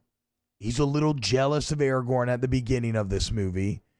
And to me, this was where he was like, this is my moment. This is where I can find that redemption. I can be the king, and not just my people, but that humanity needs. And I'm going to lay it all on the line. And it was in fact that. It was his redemption in the end. Because the charge is devastating. Mm-hmm. I mean, they cut through him like a knife through butter. And here's what fascinates me. Dan Carlin talks about this on the Hardcore History podcast.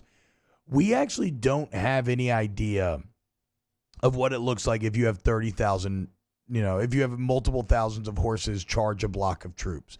Like, we don't really know what that physics looks like because it's never been recorded. And it really can't be. So I don't know what that would actually look like.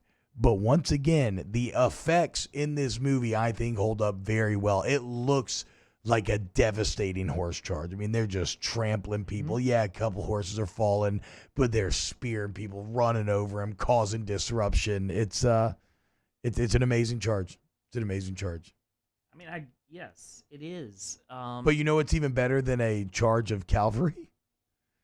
An elephant charge. The elephant charge, yeah. Oh my God. But animals, the things that people would never expect to be major players in a battle.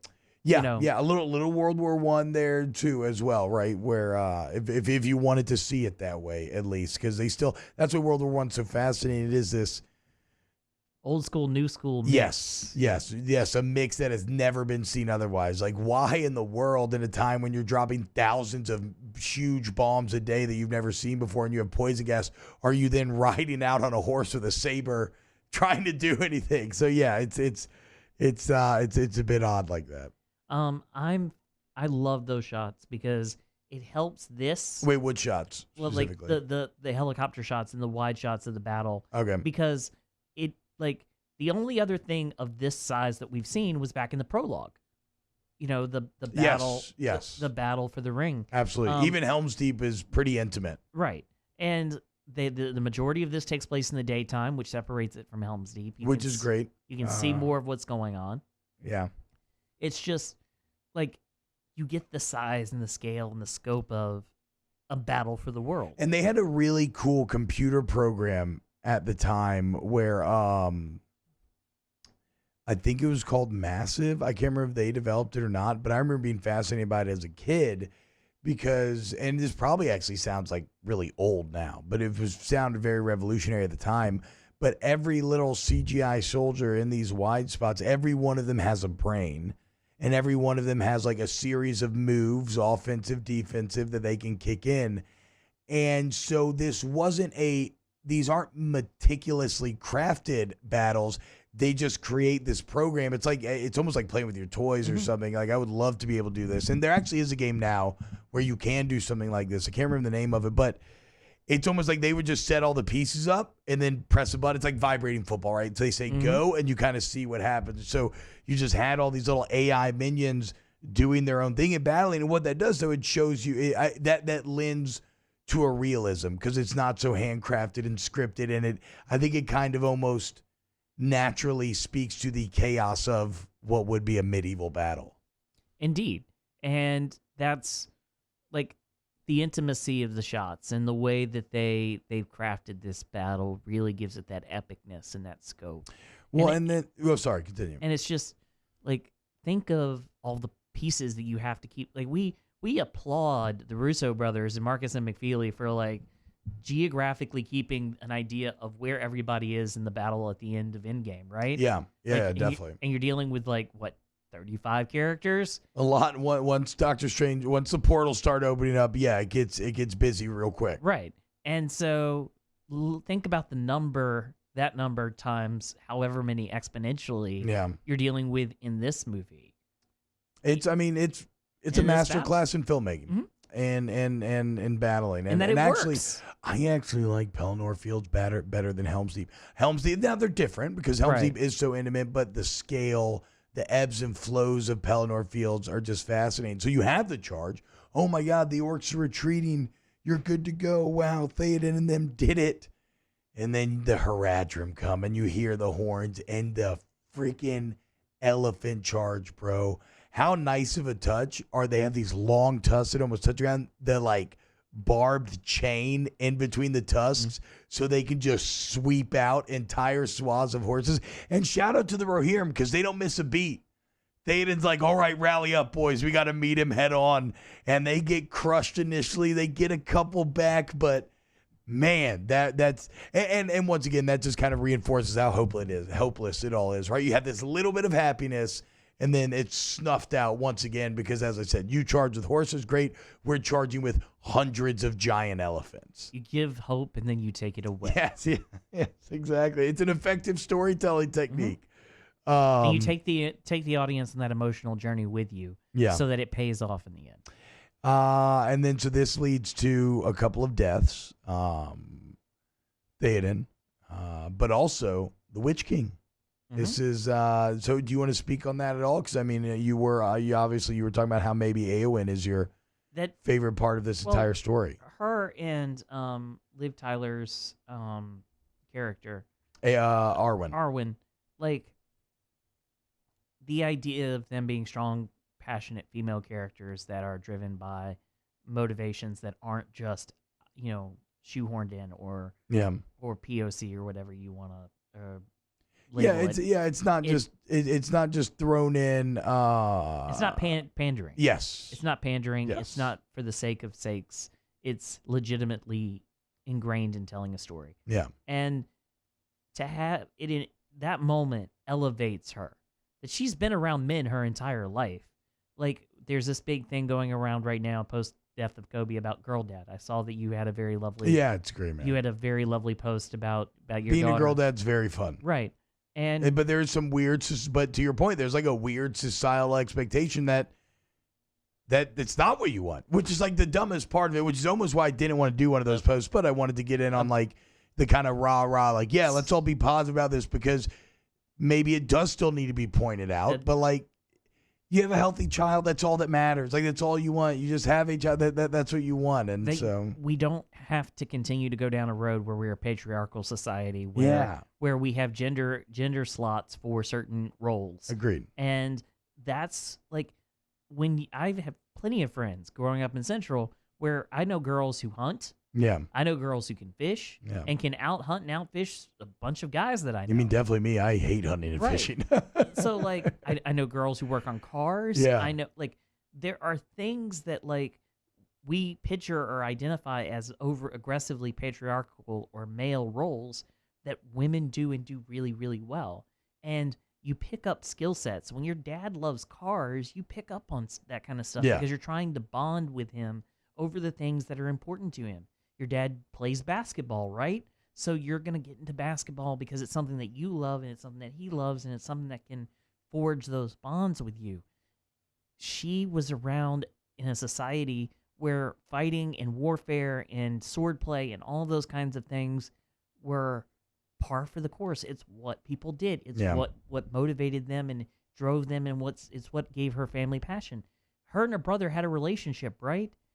I'm sure that they played around with swords at some point. Absolutely. At some point in their life. So she takes that and she builds on it, and it prepares her for this moment where she can elevate herself and come into her own against the Witch King. She becomes that kind of classical hero The that prodigal has been son. that has been reserved for males. She becomes that person, and it's even more impactful when viewed through the kind of political setting of a Lord of the Rings, which is interesting because Tolkien is a bit of a medievalist. Mm-hmm. Like, I don't know how to fully explain it. I've heard more intelligent people than me to explain it. Obviously, I didn't fully understand as much as I should have, but like, Lord of the Rings is set in a very medieval society. Like Sam calls Frodo Master Frodo, right? Like Frodo's kind of like a little bit of a noble, and Sam works for him. So I guess a lot of Lord of the Rings, in a way, is breaking that down, because obviously then you see the friendship that Sam and Frodo go on to develop, and you start to view them as equals. And so for her, as a female who's supposed to just be protecting the men and with children, hanging back home, for her to occupy that role, I agree. It fits in very powerfully. Also, the special effect of the Witch King like crinkling up into like a black hole almost, or this little pinprick, I thought was really well done. It was.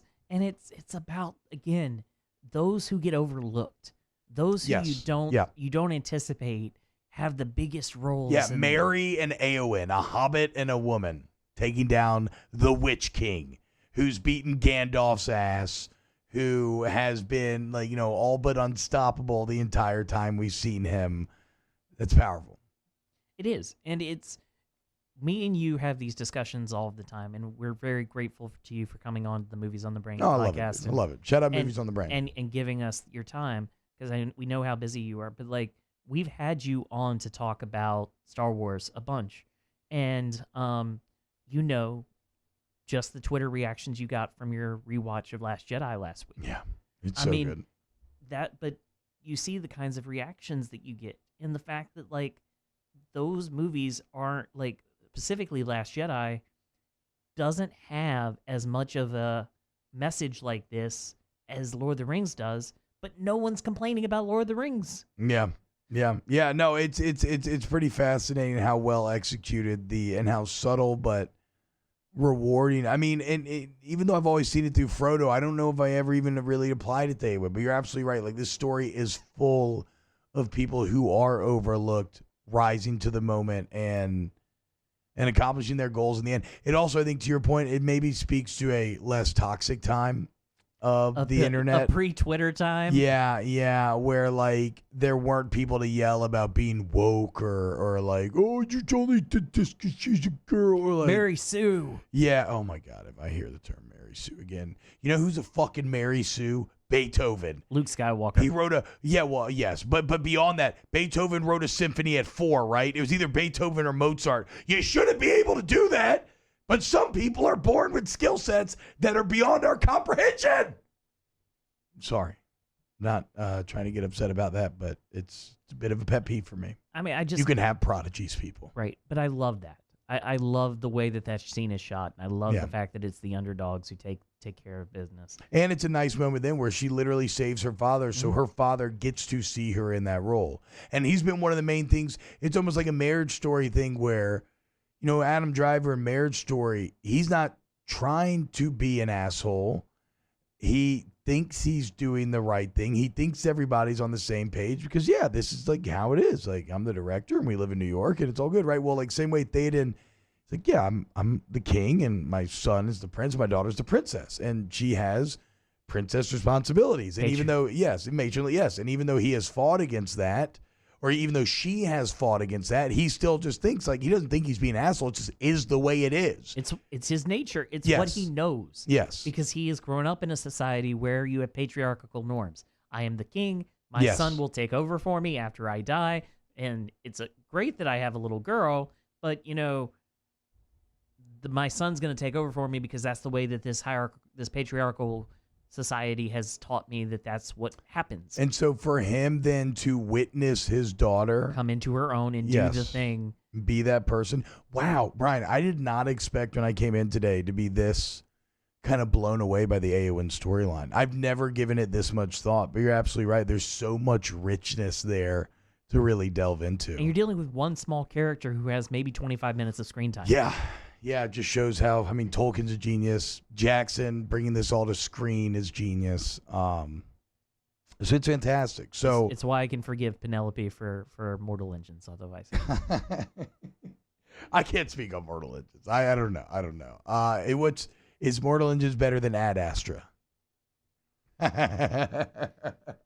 I am openly hoping and betting against that movie at the Oscars for its best visual effects. Wait, so did you ever see Jumanji 2? I did. Is it good? Is it fun? I love Jumanji 1, actually. It ended up being fun.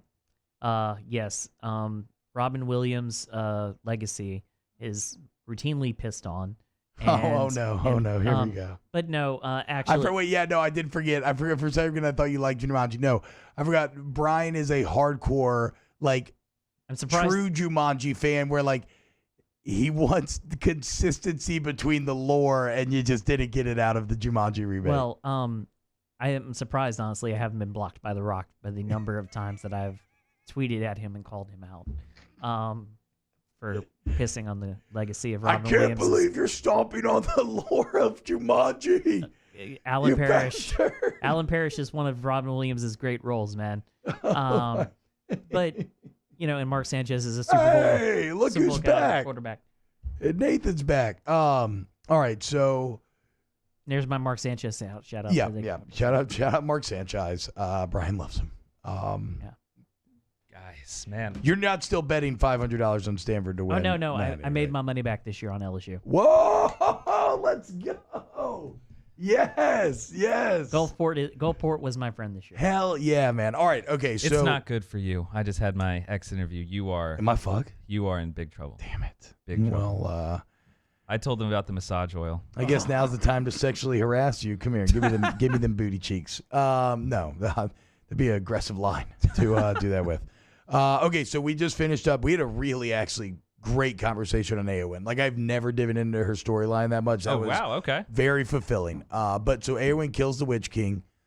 And even though so you have the Great Rohirrim charge, Éowyn kills the Witch King, but still it looks like the bad guys are going to win.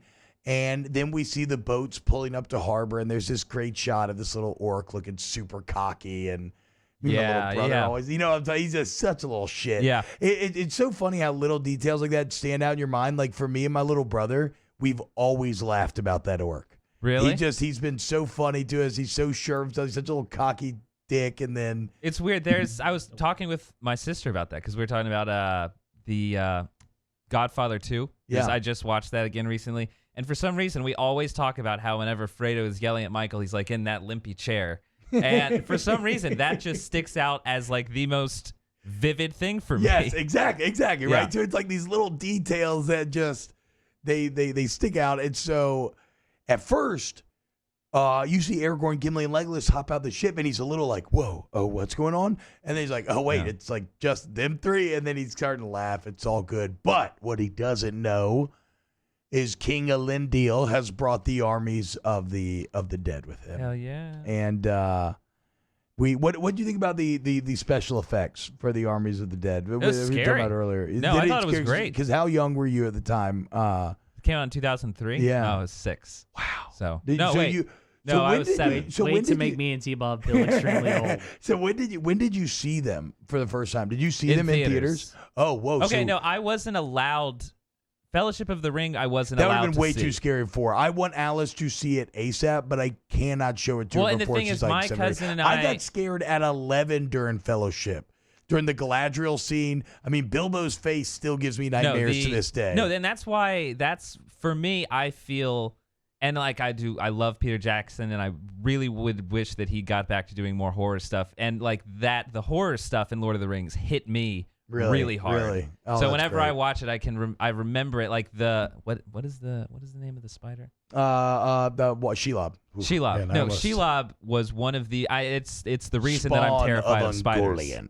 No, it terrified me. It terrified me so much. So we were talking about the Army of the Dead special effects. Very cool. Very they hold up well. They're kind of half skull, transparent faces, but they show up and they just sweep over the bad guys. Like I mean now, just, can a Force ghost sweep over a physical mass of people? Can Luke Skywalker's story ended in The Last Jedi?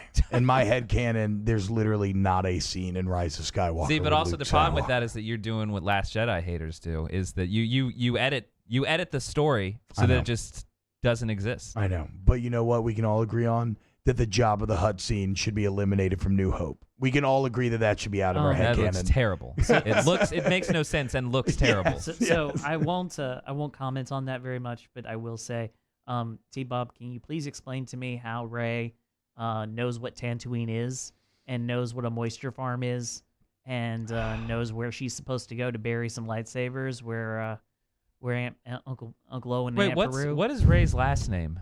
Yeah, what's Rey's last name? What is her there, last name? Actually. And her parents were drunken spice miners, okay? They were drunks, okay? They sold her for a quick buck. Hey, Duel of the Fates would have been a little bit better movie. Not great, but a little bit better. The Trevorrow pitch? Yeah.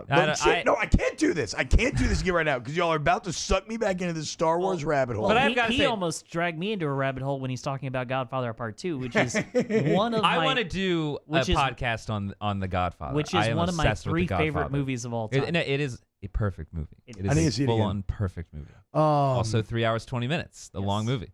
Isn't there a really funny story behind the guy who wrote The Godfather? Like he wasn't actually a writer? Mario Puzo actually wrote Superman. That's right. Like Richard Donner's Superman movie. Mario Puzo wrote Richard Donner's Superman movie. I forgot about that. That's right. That's crazy. All right. So Lord of the Rings. Yes, Lord of the Rings. What were your thoughts on the idea of a ghost army? Because typically in high concept sci-fi, you get these moments where it's like, okay, now I have a ghost army. I can pretty much do whatever I need to. Yes, that's what we were talking about. It kind of ran the risk of being a Deus Ex Machina a little bit. Well, I liked the build up to whenever they were going into the forest, right? Or no, they were in the forest. Yeah, the caves. Yeah. I felt that the level of danger was so high for them in that moment, and I really believed, and I fucking love in a movie where you got a negotiation, just 2 guys or 2 girls in a conversation, and it's just coming down to how that conversation is going to play out. And I full on believe that, and I believe that it was probably not going to go. I mean, the army's there, so I know that it's going to happen. When the ghost goes to strike Aragorn down and he blocks the blade, he's like, oh. Shit, okay. I felt like it earned it. I did. I felt like it earned it. So well, they earned it, and then they did a good job of the whole reason why they were able to recruit them, because they were oath breakers. So Aragorn made them a promise: you help us out, and I will free you of your oaths. Well, if Aragorn then, because we were laughing because Gimli, was like, hey, we should keep these guys around. We should go just attack Mordor with them. But if Aragorn does that, then he's an oath breaker. Right? And then we're right back where it began. So it actually, you're right. It never really, I never disliked it. We can't go forward, though, without mentioning Legolas has one of these great movements every movie. But him taking down a Mumakil by himself and then sliding down the trunk and landing, and Gimli hitting him with it still only counts as 1. Yeah, that's classic Gimli and Legolas. The comedic relief is really well done. It fits. I mean, it's just part of the character. I miss John Rhys Davies being an active actor. Yeah, man. I mean, he's for great. Sure. He's great in Indiana Jones. Yeah. Yeah, what was great Lord in of the this. Rings the last thing he really full on did? It's the last thing I remember him in. I mean, my man probably got paid from that. Oh, yeah, He's like, hey, I don't have to work anymore, dude. I'm chilling. You can just do the concert like everybody else. I've got to say, for a post career, and Daniel Radcliffe's doing the same thing with Harry Potter. They're just banking on weirdness. Elijah Wood and yes. Daniel Radcliffe. You can do whatever you Oh no, want. and that's what I love. I love that they are doing whatever they want. Like honestly, I'm really bored of how. Daniel Radcliffe went up there and got on the stage. I am so bored with the choices that Emma Watson has that's made. fair. That's okay, fair. but she's good in Little Women. She's like, I haven't seen Little Women. She's a great actor, but the choices. Well, I mean, very. But it's easy, right? You can go from being Hermione to playing Belle. Like you can continue to cash checks. Even though you can. That's Emma, the thing. It feels very uninteresting. But then again, it may be so. But then again, I mean, you have to be true to your own kind of artistic enjoyment. And like you know how Robert Downey Jr. is like, I'm never doing an indie film again, dude. Like I like my nice trailer. I like my nice food. No, I mean, really, like it's she could be like along the same lines. No, and like, it's their job, so they can really do whatever they want to do. But just really, they can do whatever they want to do because somebody should have told him that reshooting Doolittle 3 times and running the budget up to $200 million probably. Wait, who? What? I never knew this about Doolittle. They reshot. Right. First off, every Doolittle preview I see, I'm like, why is it so epic? So it's huge. That's very weird. Because I just think back to Dr. Dolittle, how like that was a pretty funny movie as a kid. Yes. But no, it was hilarious. Palmer and I, we were having dinner at his parents' place, and his parents they had just made some dinner. So they said that they went to go see 1917. Yeah. And so I asked him, how was it? And like, what did you think? And his dad's like, no, I didn't really like what we went to go see. I asked him when he walked into the room, how was the movie? And he said, no, I didn't really. And his dad thinks through stuff. So I was kind of like, okay, well, what? Tell me what was wrong. What was wrong with 1917? And he said, oh no, we went to see 1917, but when we got there, we decided to see Doolittle. A little bit of a difference there. What a terrible choice. Little bit. Why of a would difference. you do that? That's like Frodo not throwing the ring in Mount Doom. You got all the way there. You did all You're the hard work. You're at the ticket counter, and you're about to go and you're like, hold on, honey. Hear me out here. What if instead of 1917? Is that Robert? Is he talking to animals? Yeah, okay. Yeah. You know what? Fuck yeah. So let's do this. I've seen World War I movies. You know what I've never seen? Oh, my God, dude. So Doolittle's not good. I've completely forgot about it already. I'm not going to watch it. I'm not going to watch it. You know me. Did it not review well, I'm saying? Well, you know me. Got like a 12. Oh, my God. Well, you know me. If it's bad, I probably have seen it and seen it multiple times. Yes. So what'd you think? He does okay with what he's given. It's just that, like, they reshot the movie and kept paying actors and kept having to redo CGI, so the budget just kept going up. Well, shout out to everyone who worked on the movie. Well, then. and I guess from what I like whenever an actor uses that stuff to invest, because I like indie movies. They invest in other voice. Like Robert Pattinson has been doing this. Like the only reason that Uncut Gems got made was because Robert Pattinson saw just a small movie that the Safdie brothers made and was like, I want to work with you guys. So they're like, we got this script, we're going to do it. And then that made it so that Adam Sandler paid attention to him. Oh, it's Lighthouse.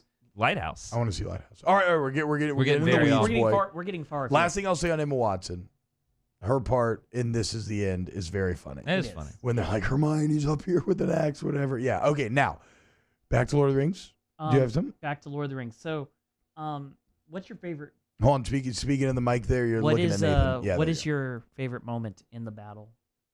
Of Pelennor Fields. Mm-hmm. Because we've been sitting here going over it for an hour. So, like, what is what are your... I mean, it's not like debating fascinating stuff there. It's not like debating your top 5 Paul Thomas Anderson movies. No, okay. Which I know you can do off the top of your head. Well, I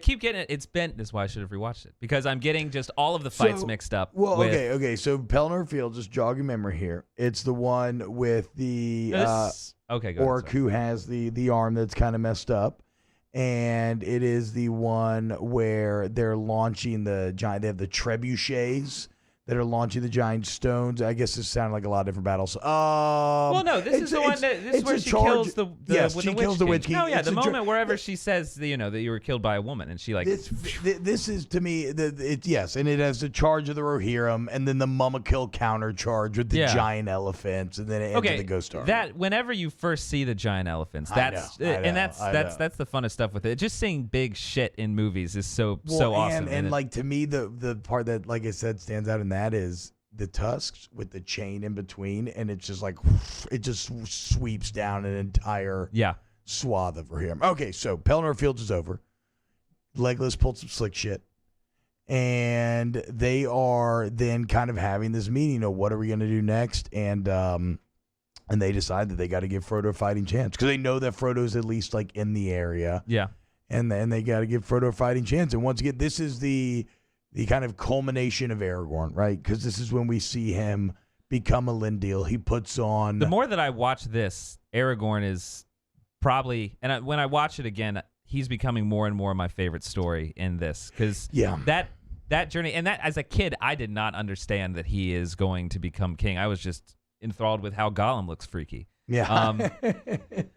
But no, that his story is really, really powerful, and how he has to come into his own and get over his own reservations about what he wants to be and what he thinks he needs to be, and then just realizing who he actually is. And that's what we kind of talked about earlier, is he was so, and it's way different in the books. In the books, he is like very much like, yeah, this is my fate. I'm the man. I'm the king.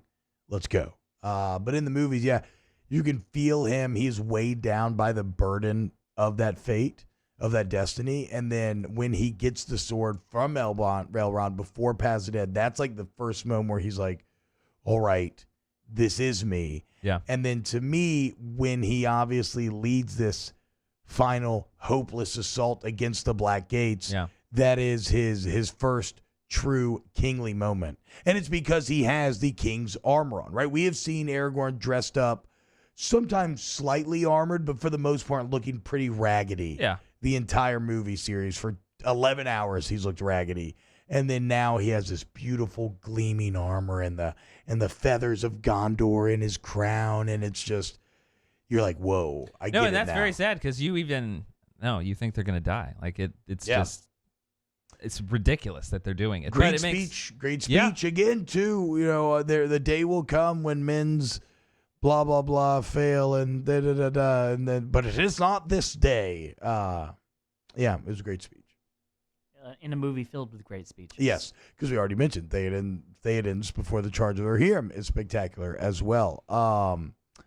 So I really like I like that final I like that final idea of how, and Aragorn at this point, it is important to point out that there is a functional advantage to him wearing that crown and wearing that armor, in that he really demands Sauron's attention.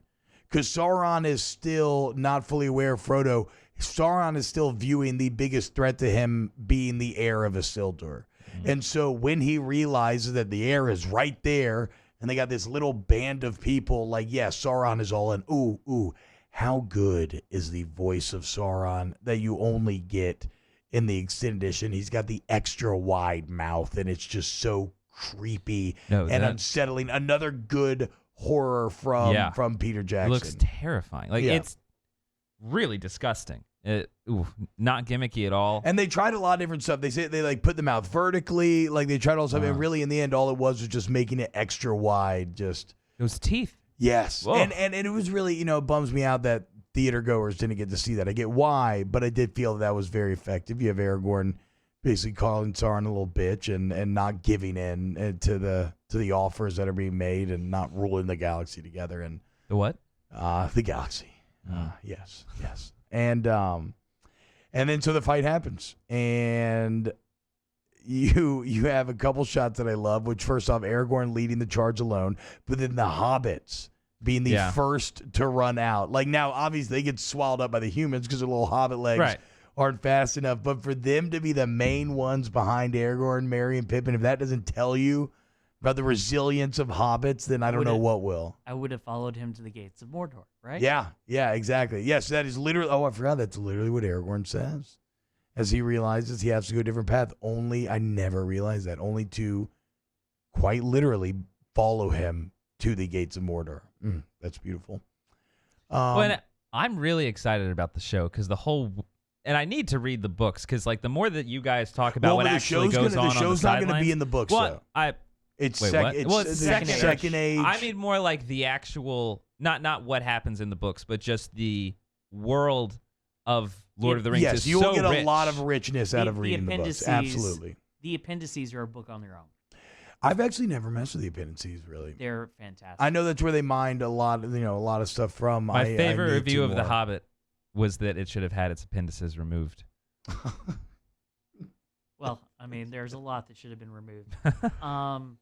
But you probably not a good idea to add a third movie after principal production's done. Well, not only that, but like having to stop in the middle and having to take 6 months off and then reboot Del Toro going off to make Shape of Water and other things. We can't go down this road. But isn't it weird how he made Pacific Rim? I always forget that. Pacific Rim's good. Pacific Rim is great. Just for some reason, I always forget about it. Uprising, however, not so much. Yeah, I didn't see that one. I don't recommend sitting through it twice. Oh man, I should get a reward for something. But anyway, like, I love the fact that, like, in that moment, as we talked about, everything seems lost. Like, they're just going to make this charge, and they're going to try. Yeah, and they have no, and so this is an interesting commentary on faith, too, because they have no confirmation Frodo is alive. Like, this could absolutely be all for naught. Well, all they know is the last time he was seen it as Gilead and heading to Shelob's lair, right, where Gandalf's like, "Ooh, fuck, that's not good. Mm-hmm. Could be really bad. That could be really bad." Oh, damn! And so we what got the fuck? Oh, fuck! So we got into Frodo. So we got into the end at the beginning. Idiot. But like, how do y'all feel about the way that is staged and set and shot? That ending in Mount Doom. Oh, I really like it. Like we said, the shot of Frodo turning around and glaring through his forehead and putting the I ring always on feel is so really good. like I get very warm whenever watching. Like it feels hot. The little patch of burned skin that comes off of Gollum's hand that the ring floats on just for a beat. No, that's it's chef's so kiss of a detail. No, and just watching how he doesn't. The pain isn't even registering on his face. No, he's so happy. That he would, that actually boiling alive. Although you would evaporate before you hit the lava. When I think of good lava melting scenes, it's this Volcano and Volcano. There you go. I mean, those are the only two that come to my mind. You know who produced Volcano? No. I have no idea. Paul Thomas Anderson. I've seen that movie. I kid you not, 8 times. What's better, Volcano or Dante's? No, me too. Not 8 times, but I've never seen Dante's Peak. Oh, well, because for me, I would watch Volcano. You know how like there were movies that came on TV all the time, cycles. Yeah. I don't know why I was watching TV so much at that time, but Volcano was on, so I saw Volcano all the time as a kid. So for me, that's the Volcano. Screw Dante's Peak. Right, and just the same way for me, Deep Impact is a far better movie than Armageddon. But like, I would go to the Criterion Collection. I would go to Blockbuster because that was the thing when I was a kid. Blockbuster. And one of the things that I would always end up getting was Volcano for some reason. And so I saw Anne Heche and Tommy Lee Jones for many, many a time. But guess who was producer on that movie, Bob? Kevin Feige. Wow. Kevin Feige's very first PGA credit is Volcano. Oh, and my God. And so he has this very funny moment. He has this very funny moment on the set of Captain America: The First Avenger where he walks up to Tommy Lee Jones and is like, we've worked together before. And Tommy Lee Jones just gives him this quiet-eyed stare like, what? Fuck, man? No. And he's like, you remember that movie you shot about a volcano in LA? And he was like, oh, how old were you? So, oh my God, dude! Kevin Feige got to start with Volcano. It's a great movie. Told you, great lava scene too. No, it's a fun movie. It's so silly. The dog lives. So, that and Independence Day, the two movies with dog scenes. Have y'all seen Falling Down with Michael Keaton? No. That's a great LA movie where he just goes insane in traffic. He goes insane. The movie is him literally going insane. It's maybe the closest thing to Joker. I don't know. Locke was pretty close to Joker. In terms of just a guy in a car. Which one? Like Locke, the movie with Tom Hardy, where he's just driving around in the car talking on the cell phone. That's great. Yeah. How's that close to Joker? Oh, because he goes insane, Yeah. pretty much. Yeah. Just people quickly going insane and losing it. I don't know about either of these movies, but It's very good. I'm intrigued. All right, but Where let's were let's we? get back to the task at hand here. About 2 hours in, and we're almost done with our Right. epic final conclusion. And thank you to everybody who continuously asked us when this was coming. Yes, I we was finally surprised. did it. We finally on our did YouTube it. page, people would comment on just sports videos asking when is the next podcast. So that's very cool. All right, so So the way that movie, that final Yeah, the sequence end. in Doom is shot and framed is very lovely. The impact emotionally, it just goes to show how much time and investment you've made with Gollum and with Sam and with Frodo, that it works and it pays off and it's done wonderfully. yeah, the because weight of Sam's the ring- defeated. Sam just falls to his knees. He's Right. done. But then Gollum's still like, I'm getting this ring, and he's looking through the footprints and the dust and everything. Yeah. And whenever he does throw it in, the whole collapse, just the whole destruction it's so well timed. The way that they get to the rock, it's done so beautifully. I like how the Tower of Barad-dûr hits that fall, and then mid-fall, there's the explosion, and so it creates this very, I don't know why that appeals to me so much, but something about it being mid-fall and then like rocketing off to the side, just really, there's a power behind it. Yeah. And then the ground knew where the orcs were standing. Well, it specifically swallowed up all the orcs. that, but also like the veil of the temple will be torn in two. Like Yeah, straight up. Straight up. So it's Temple of Solomon. Now, I feel like it's more of just kind of like a funny thing to poke fun at, but how do y'all feel about all the endings? I'm a fan of wrestling, so I'm all for false finishes. We're done. Here we go. I I've only think seen wrestling one I time. think they're well earned because the ultimate ending is the last one, and it is Frodo turning around on that boat, and you finally see him looking healthy Wait, again. the last ending's Sam. Right. Oh well, I guess but that See? okay, that sequence though, that Okay. final sequence. I guess No, I was thinking like because there's like the coronation, and then there's like them returning to town, right? And then there's Frodo leaving into Sam returning home. That one, him telling Sam that he's leaving is really The sad. Greyhaven stuff is just Really beautiful. sad. I love Galadriel. Like how did they get everything to be so physical and so huge and use all those damn green screens? Like it works so well. And all of that CGI, like they do a lot of practical stuff, but they still use so much CGI. Yeah. So- but it's because it's around the edges. Yeah, right? yeah. It's like how Mandalorian was apparently shot, which I didn't realize, which is like a ton of that is just a projected background, right? Isn't it? It's pretty interesting how they did it. 2001: A Space Odyssey. So like Front projection. So where I come from with the professional wrestling background is like false finishes are a staple of the WWE, but even in certain And situations, Tolkien was into the WWE, right? of course, truly. I mean, he was only about 80 years ahead of time. The idea of in certain situations, Oh my God! It's Professor Tolkien. He comes in with like he's got like his pipe and his tweed jacket on. It's time to teach you a lesson. There are certain matches where the false finishes get annoying and they get tiresome and boring and frustrating. Yeah. And then there are matches like Undertaker HBK at WrestleMania 25 where like you're okay with it because they're telling a story in the ring that has compelled you. Yeah. That has made you invest in these characters, and so you care and you're there with them for every moment, every false finish, every time you think it's just about over and the good guy's going to win or the bad guy's going to win, and it just enthralls you and it moves you in an emotional way, which is what great storytelling does. And I feel like with these false endings, they're not so much false endings as they are wrapping up 35 character stories. Yes, in exactly. different You have ways. so many threads to tie off here, and you've been on this epic journey for so long. No, I think it's very easy You to need a criticize, little and I think it's a time. little lazy because it is great. Well, It's really good. At that point, you're kind of like, okay, well, the ring's destroyed, so this thing that we've been doing for 11 hours is finally done. Can we all go home now? Yeah. Like, I've been sitting here in this theater for so long. I don't really care what happened. Like, I don't See, need I'm I such a don't- fanboy that I remember every kind of fake ending being like, "Oh no, is that it?" Yeah. Like, "Oh no, is that it?" And then I get a little more, and I was happy. "Oh no, is that?" And then I get a little more, and I was happy. Which is, and then in these are the days before, post-credit stingers. yeah, So- and then you have like you said, The the Sam post-credit ending. sequence where Captain America walks out of the rubble. Yeah, what if they did the true post-credit sequence and like Saruman and Grima show up to take over the Shire?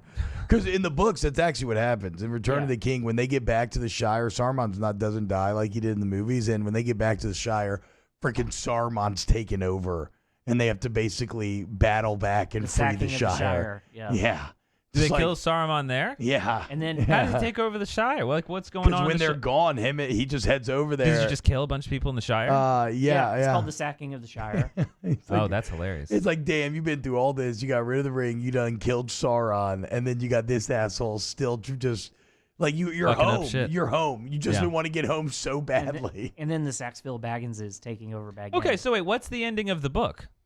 Well, then they defeat him, and Frodo sails off to the west. Same Okay. deal. Yeah. I actually need to reread the ending of Return of the King because I don't remember a lot of the details. But this is all to say that you had a lot of threads to tie off. You have the coronation scene, so you get your ending of your Aragorn story. Great line. You bow to no, my friends. You bow to no man. And then we leave Aragorn. Right, we've been with him for a while. He's gone. Where do Legolas and Gimli go? They go off to caves or something to go explore together. They go off on another adventure. Spelunking. Yeah, we're gonna be bros now. He's like, I saw the woods. Now we got to see the caves. All right, let's go. And I was surprised, even 2003, like how you see Legolas grab his hand and he like kind of winks at him a little bit. Like that was a little ahead of its time. Yeah. I mean, look, man. Dwarf and elf love is something that for a long time was shit on, and I'm very happy that these movies were able to break down a lot of those stigmas. There you go. But that whittling down of the Fellowship is very symbolic, right? Because for the first time, we started with just Frodo, and then we built this group up, and we've been following for so long, and then Aragorn's gone. Yeah. And then Legolas and Gimli are gone, and then, then even Frodo's gone, and then Merry and Pippin, and then you and then you just get Sam, and it's he's obviously very sad, but he's happy. He's got some kids. yeah, he's got a family. Got some he made it. Some little cute little hibbits. I love that they start with like hinting at that he likes this girl, and then he goes off on this adventure. And then he bones her. Well, yeah, that. But he realizes It's so romantic. Hey, look. Nathan. He realizes. What if he just comes back, does that, doesn't even call her? He's like, sup? He just comes back as the bad boy because he's He's like, into leather. Obviously, that obviously he should be. That he developed and grew as a person to have the confidence to go and talk Yes, to because he was so timid in the beginning. He was so timid, and you're dealing with a completely different Sam. Does Frodo give him the red book? Right? Does he give him the big book? Right? Yeah. Right in the movie? Yes. Yeah.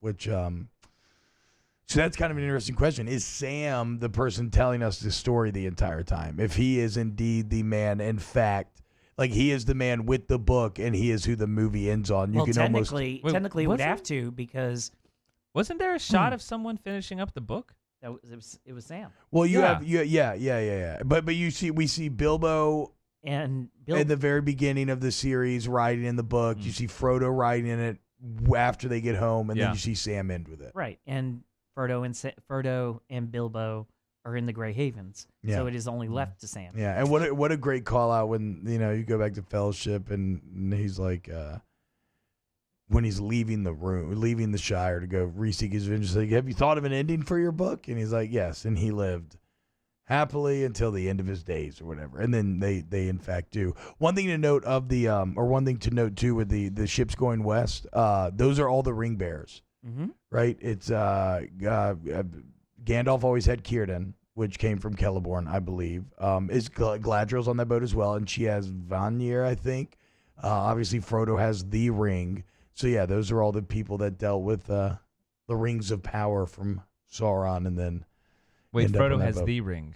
Yeah, like he has he carried Sauron's ring forever. Oh, okay. Like they're technically, that's kind of their club. They're all technically ring bearers in one way or another. Frodo just had the most fucked up one.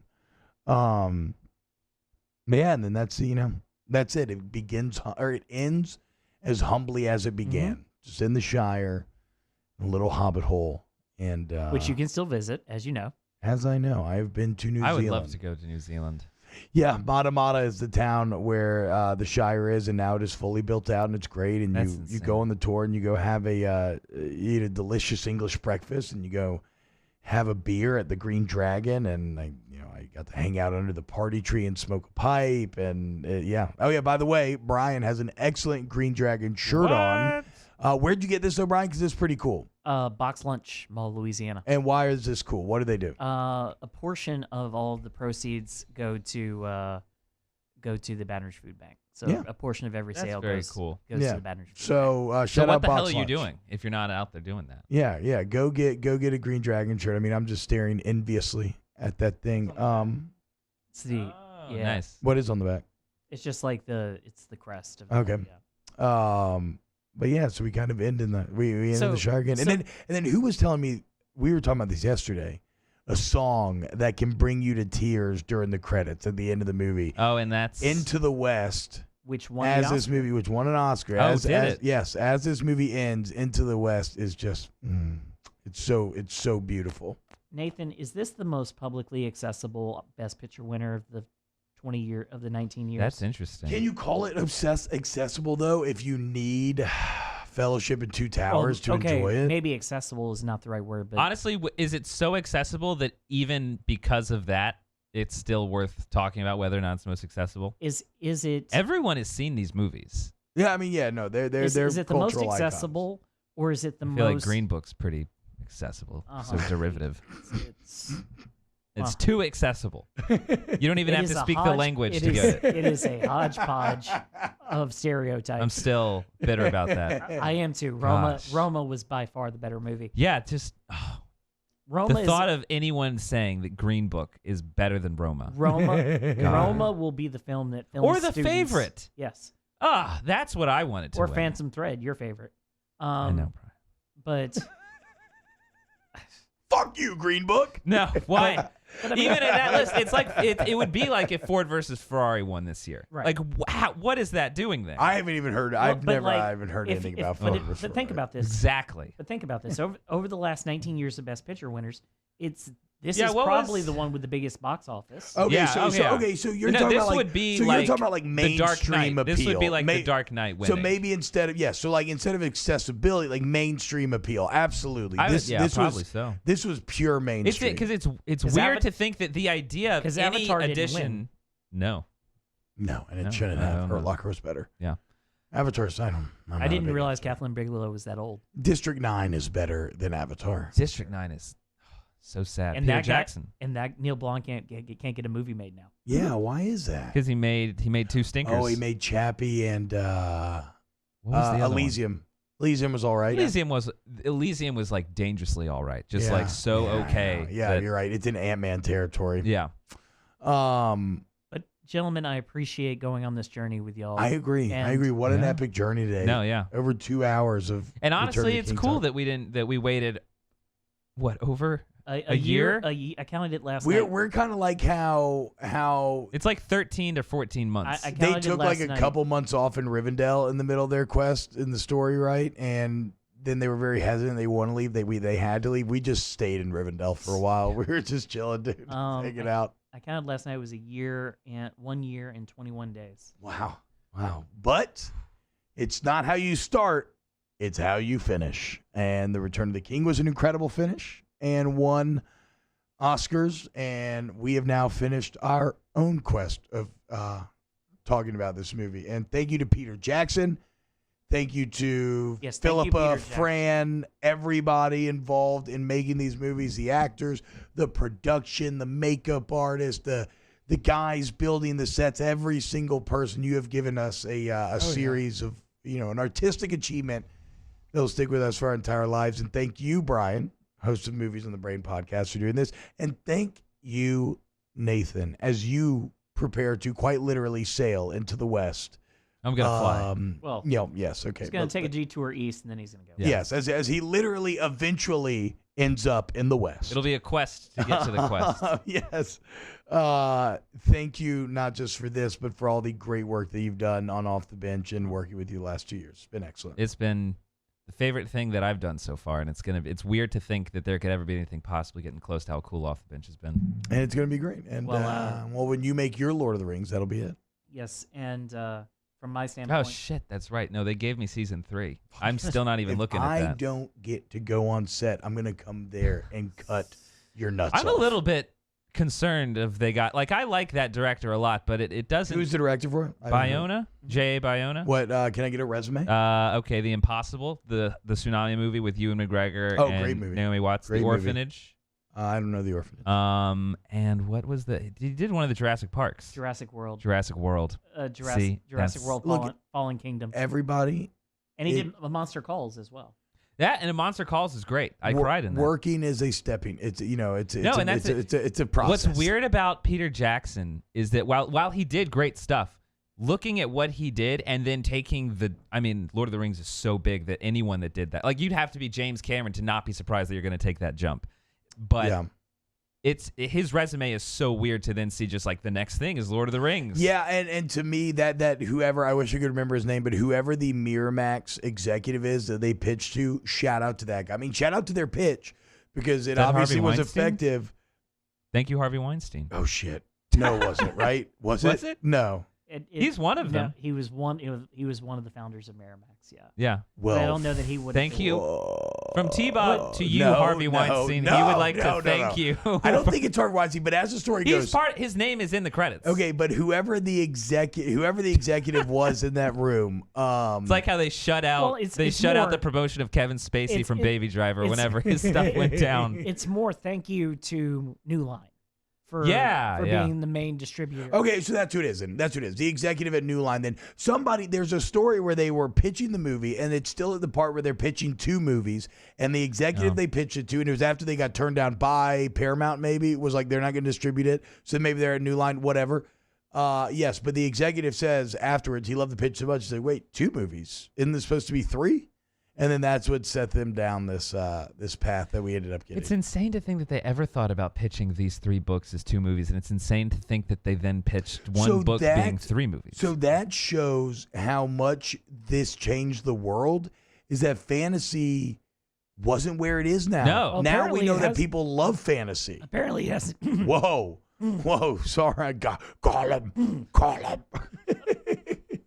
Apparently, it hasn't changed fantasy too much because the founders of Game of Thrones didn't feel comfortable enough when they were pitching Game of Thrones. They had to. Damn. What'd they have to do?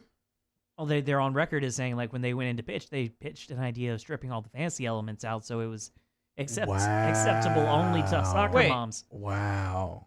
What does What would it that be? look like? Well, they were How do you strip it of the- they were desperately trying to get it greenlit, It's right? like the opening scene is like Bran climbing on an apartment building and Jamie's banging his sister in just like a dingy apartment.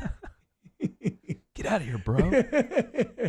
Whoa. But from a personal standpoint, Nathan, thank you. I know that my Oscar marathons will not be the same without you.